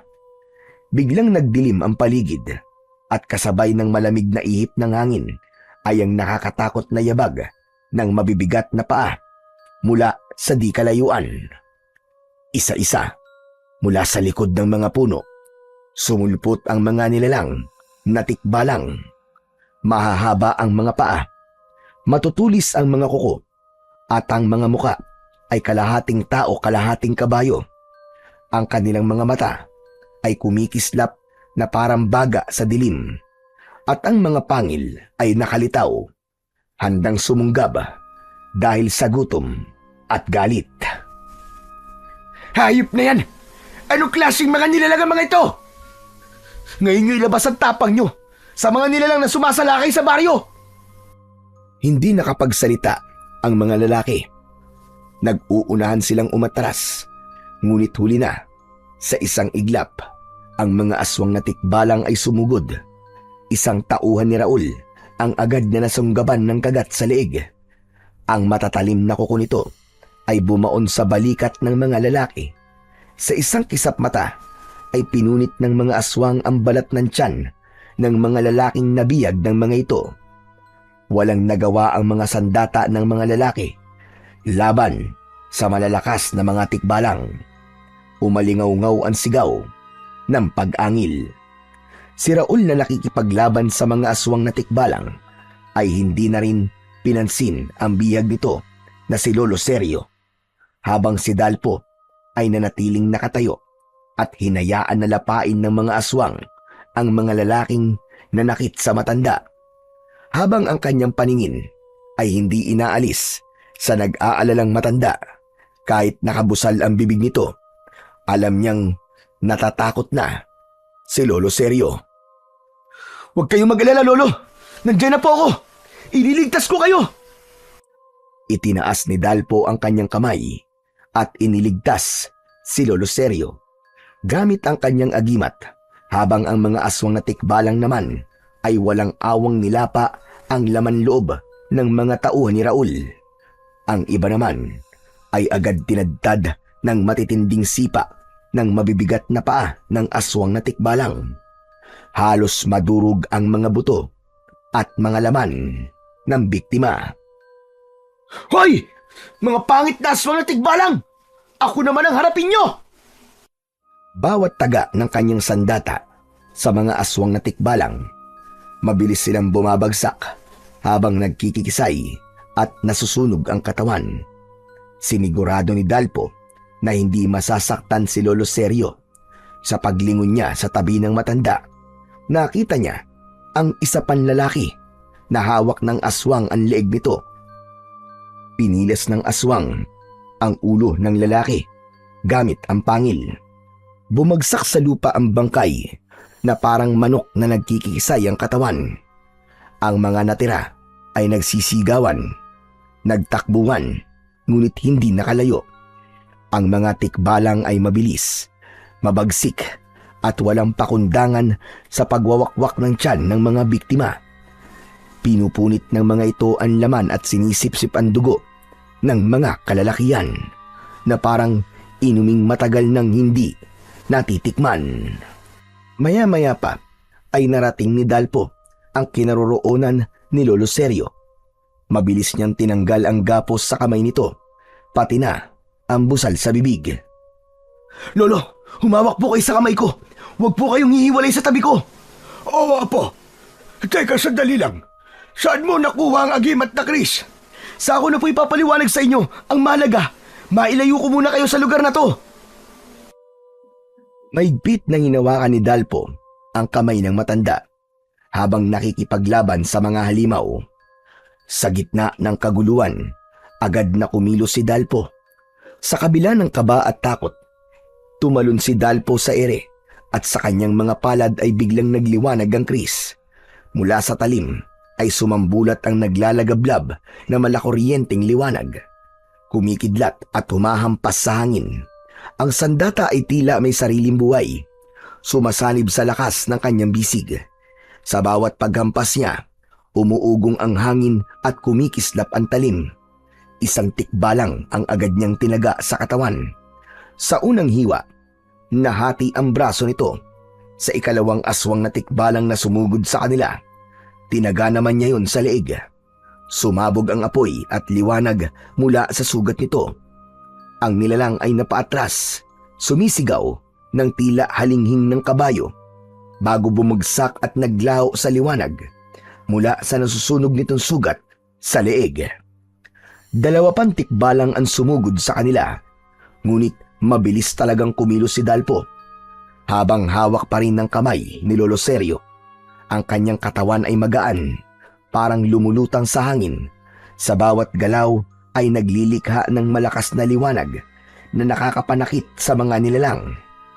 Tinamaan niya ng buong lakas ng taga ang isa at agad na naputol ang ulo nito. Ang kabayong muka ay sumabog. Hindi kinaya ang lakas ng kanyang sandata at ang kulay itim na dugo ay sumambulat sa lupa. Ang isa namang tikbalang ay sinunggaban siya.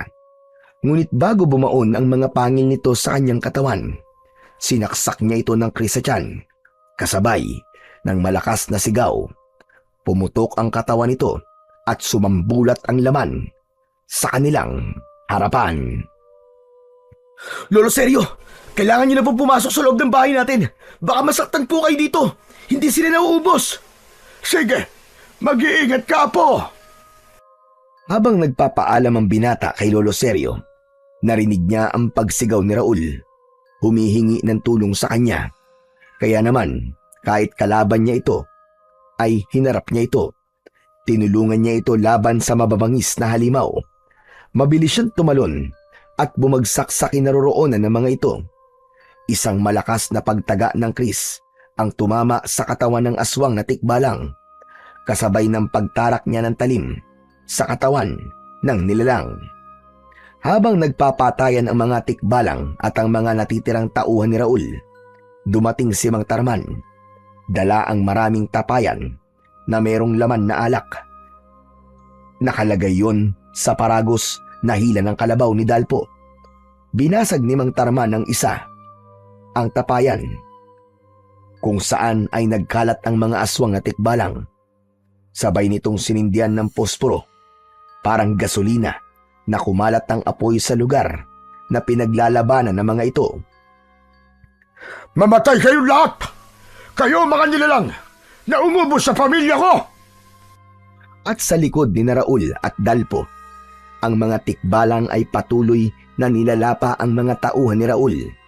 Ang kanilang mga tiyan ay winawakwak at ang lamang loob ay kinakain na parang hayop na sabik sa dugo.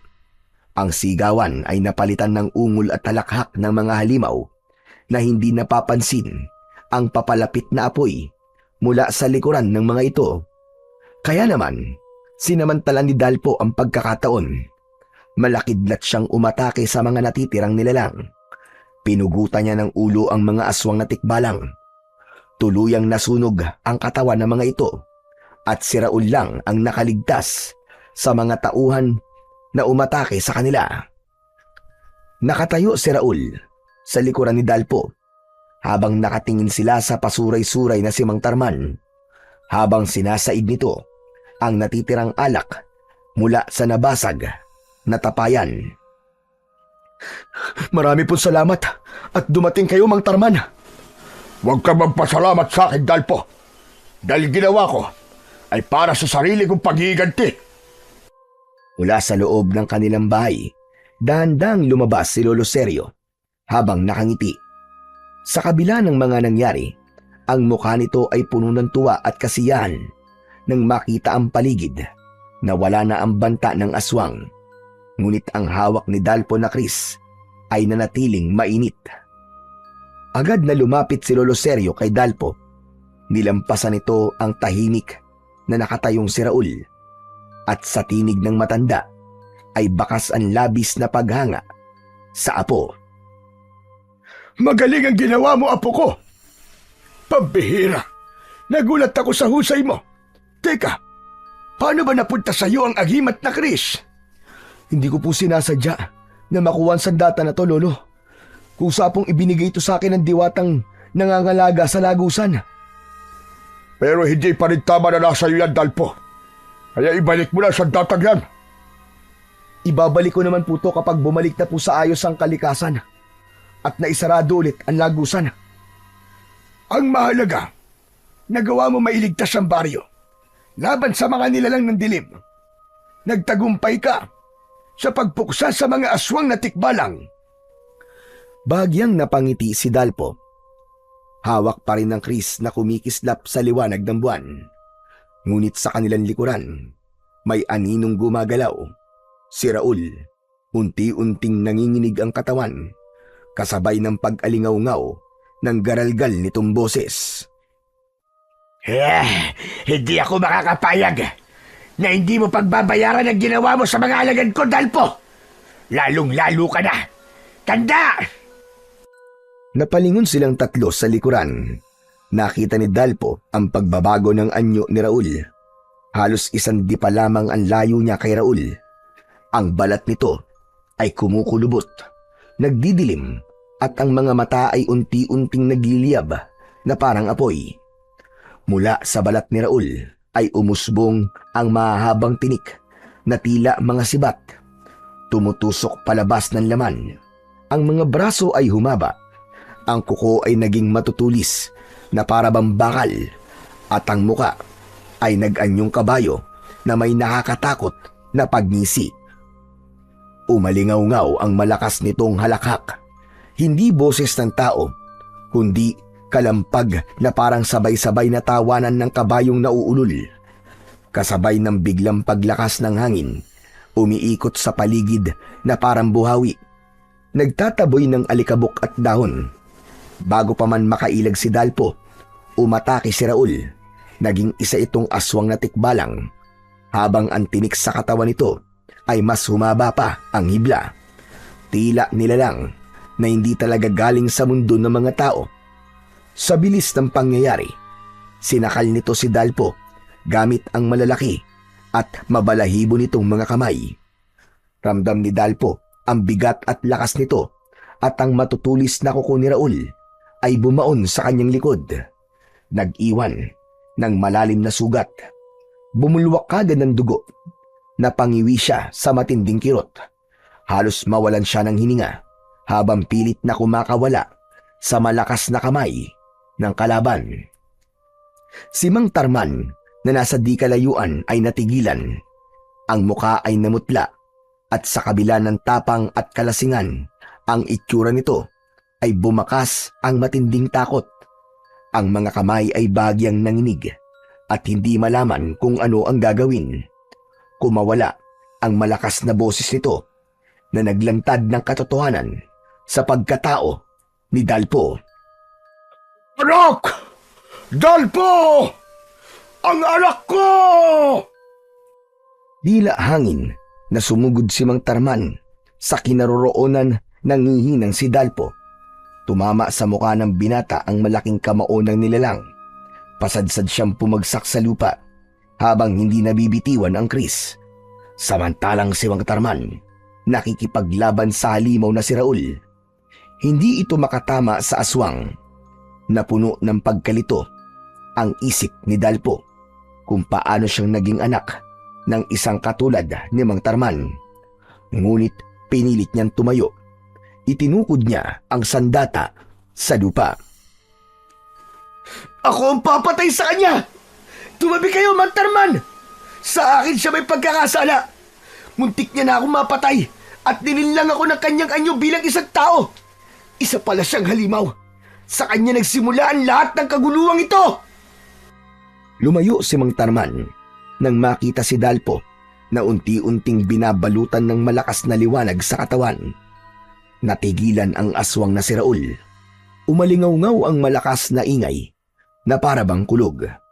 Napakuyom ng kamao si Dalpo habang hawak ang Kris.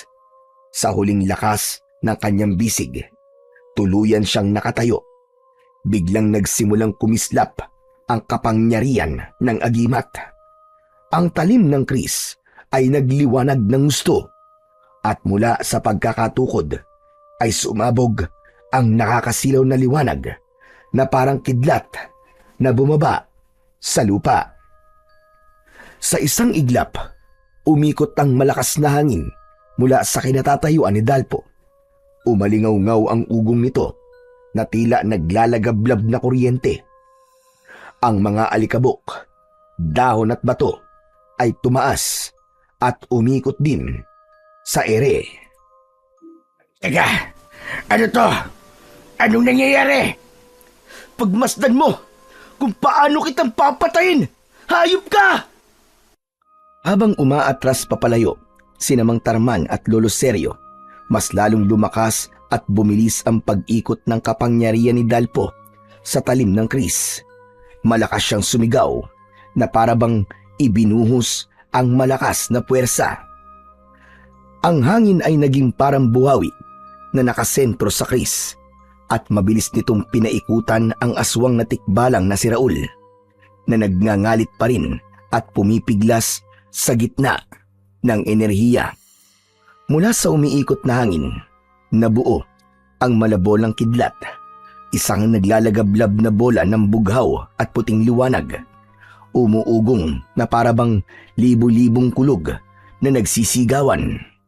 Unti-unti itong lumaki, kumikislap at nagliliyab bago tuluyang sumalpok sa katawan ng aswang na tikbalang. Isang malakas na pagsabog ang narinig. Ang katawan ni Raul ay agad na tinamaan ng kidlat at sa isang kisap mata, nagsimulang madurog ang balat na parabang pira-pirasong bato. Ang laman ay sinunog mula sa loob, umuusok at naging abo ang bawat hibla ng kalamnan nito. Bumalot ang malakuryenteng apoy sa katawan nito bago tuluyang naglaho sa isang malakas na alingaw-ngaw ng pagsabog. Tahimik ang paligid nang mawala ang liwanag. Ang hangin ay huminto at ang abo ng aswang na tikbalang ay dahan-dahang bumagsak sa lupa. Ngunit si Dalpo, na siyang pinagmulan ng kapangyarihan, ay bumigat ang katawan. Ang kanyang mga tuhod ay nanghina at halos mabitiwan na ang kris. Ang kanyang paghinga ay mabigat at ang kanyang mga mata ay nanlalabo. Ang labis na enerhiyang kumawala mula sa agimat ay umubos ng lakas ng kanyang katawan. Sa kabila ng tagumpay, ramdam niya ang matinding panghihina na parang lahat ng dugo sa kanyang katawan ay naubos. Sa tabi niya, nakatingin si Mang Tarman at Lolo Seryo, parehong mangha at nag-aalala.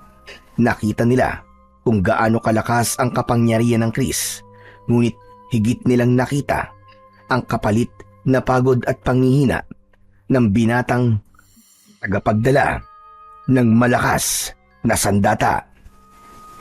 Lumapit si Mang Tarman nang may pag-aalala at pinanindigan ang pagtawag nito sa kanya ng anak. Anak, ayos ka lang ba ha? Nakakunot ang noo na sinulyapan ni Dalpo ang muka ni Mang Tarman bago siya tumingin sa mga mata ni Lolo Seryo. Naluluha itong nagsalita. Totoo ang narinig mo, Apo. Siya ang iyong ama. Paano pong nangyari yun? Ako ang matandang nagligtas sa buhay ng tatay mo. Inalagaan ko siya. Hinilayo sa lahat. Nagkaroon siya ng pamilya at ikaw ang naging bunga.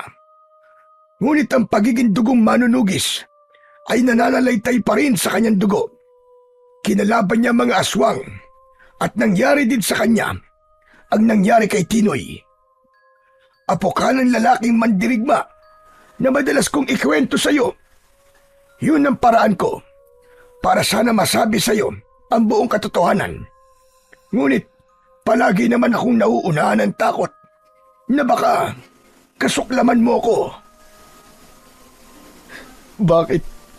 Bakit hindi po ako lumaki kasama ni tatay?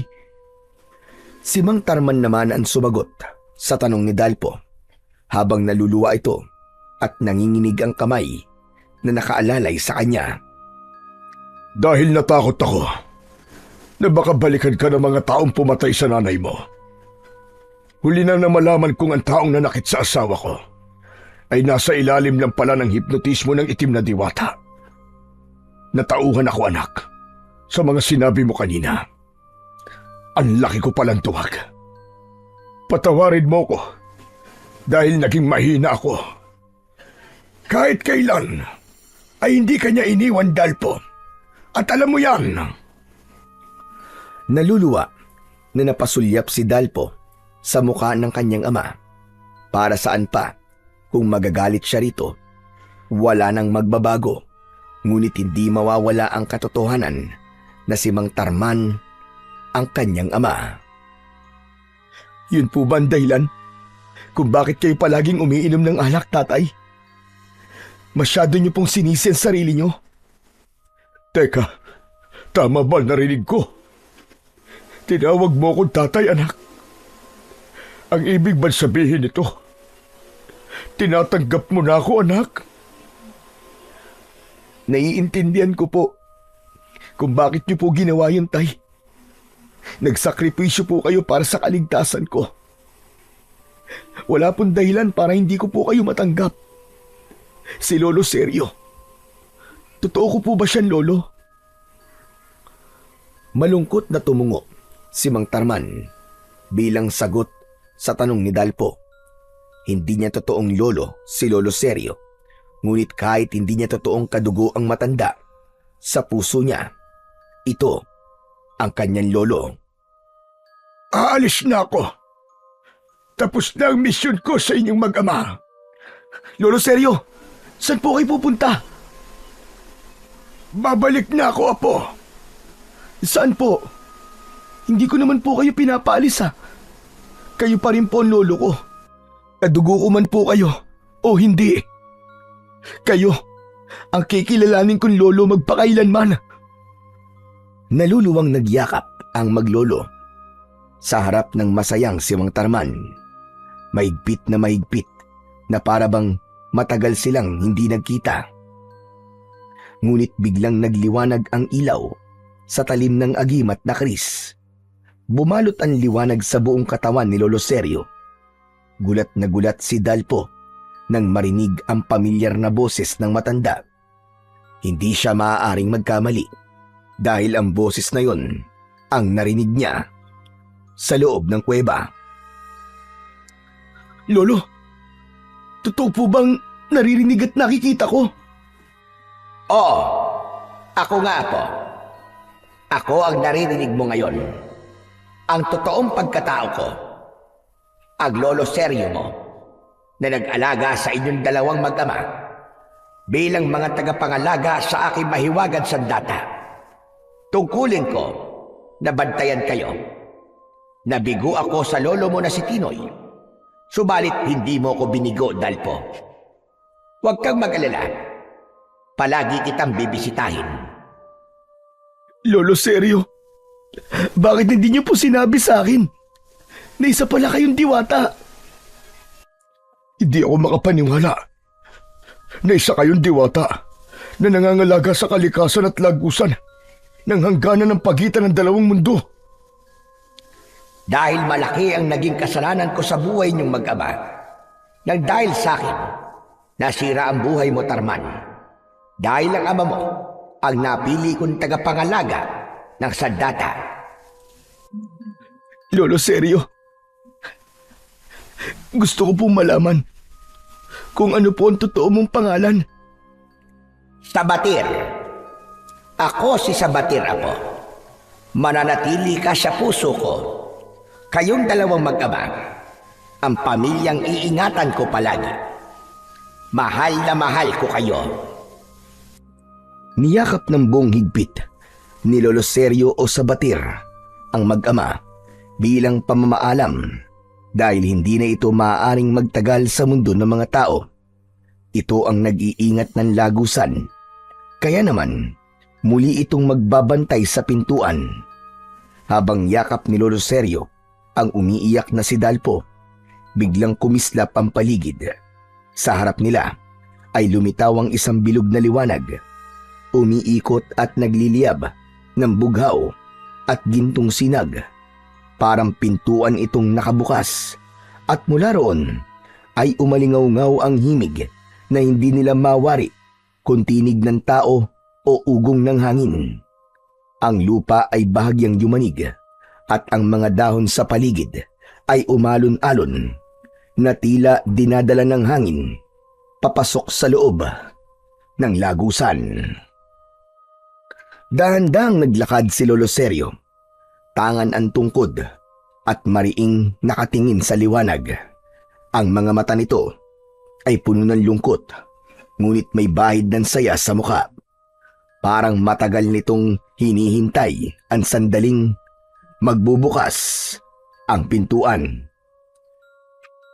Lolo Sergio! Bibisita po kayo, ha! Hihintayin ko po kayo! Paalam po! Mahal na mahal ko po kayo! Isang masayang tango ang itinugon ng matanda at tuluyang pumasok sa loob ng bilog na liwanag. Sa isang iglap, ang anyo nito ay hinigop ng liwanag hanggang sa tuluyang maglaho sa kanilang paningin. Kasabay ng pag-urong ng pintuan ng enerhiya na parang usok na nadala ng hangin. Naiwan sina Dalpo at Mang Tarman, parehong nakatulala, halos hindi makapaniwala sa kanilang nasaksihan. Sa katahimikan ng gabi, nagkatinginan ang dalawa.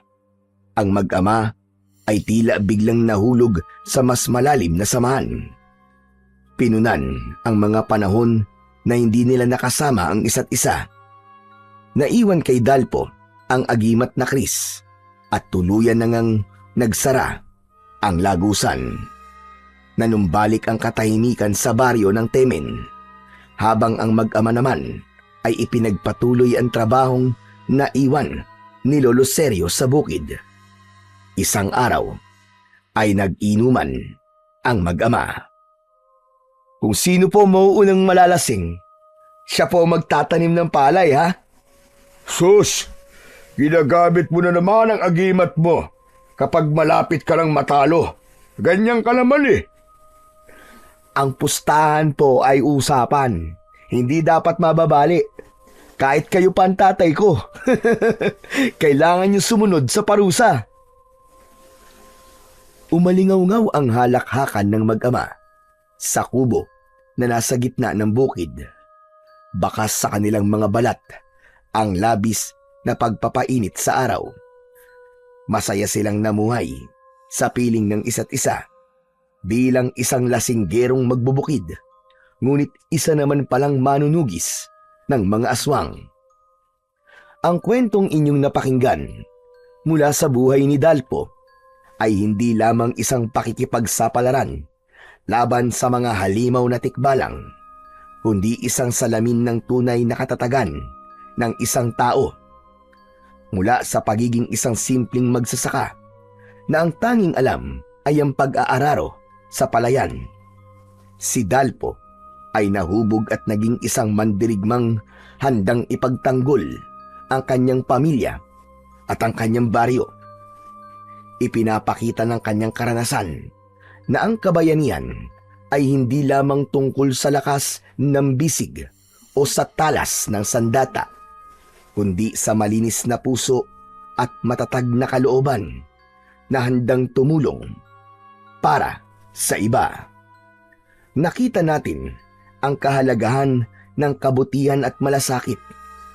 Ang Chris na kanyang taglay ay hindi lamang agimat na sandata, kundi sagisag ng pananampalataya, tungkulin at pananagutan sa kapwa at pamilya, na kahit hindi kadugo ang isang tao, ay ibang pagmamahal pa rin ang uusbong sa taong tunay na nagmahal sa'yo at nag-alaga. Sa huli, ang kwento ni Dalpo ay nagsisilbing paalala na ang pinakamalakas na kapangyarihan ay nagmumula sa kabutihan. Walang halimaw, gaya ng tikbalang o kahit na anong nilalang ng dilim, ang kayang manaig laban sa puwersa ng kabutihan.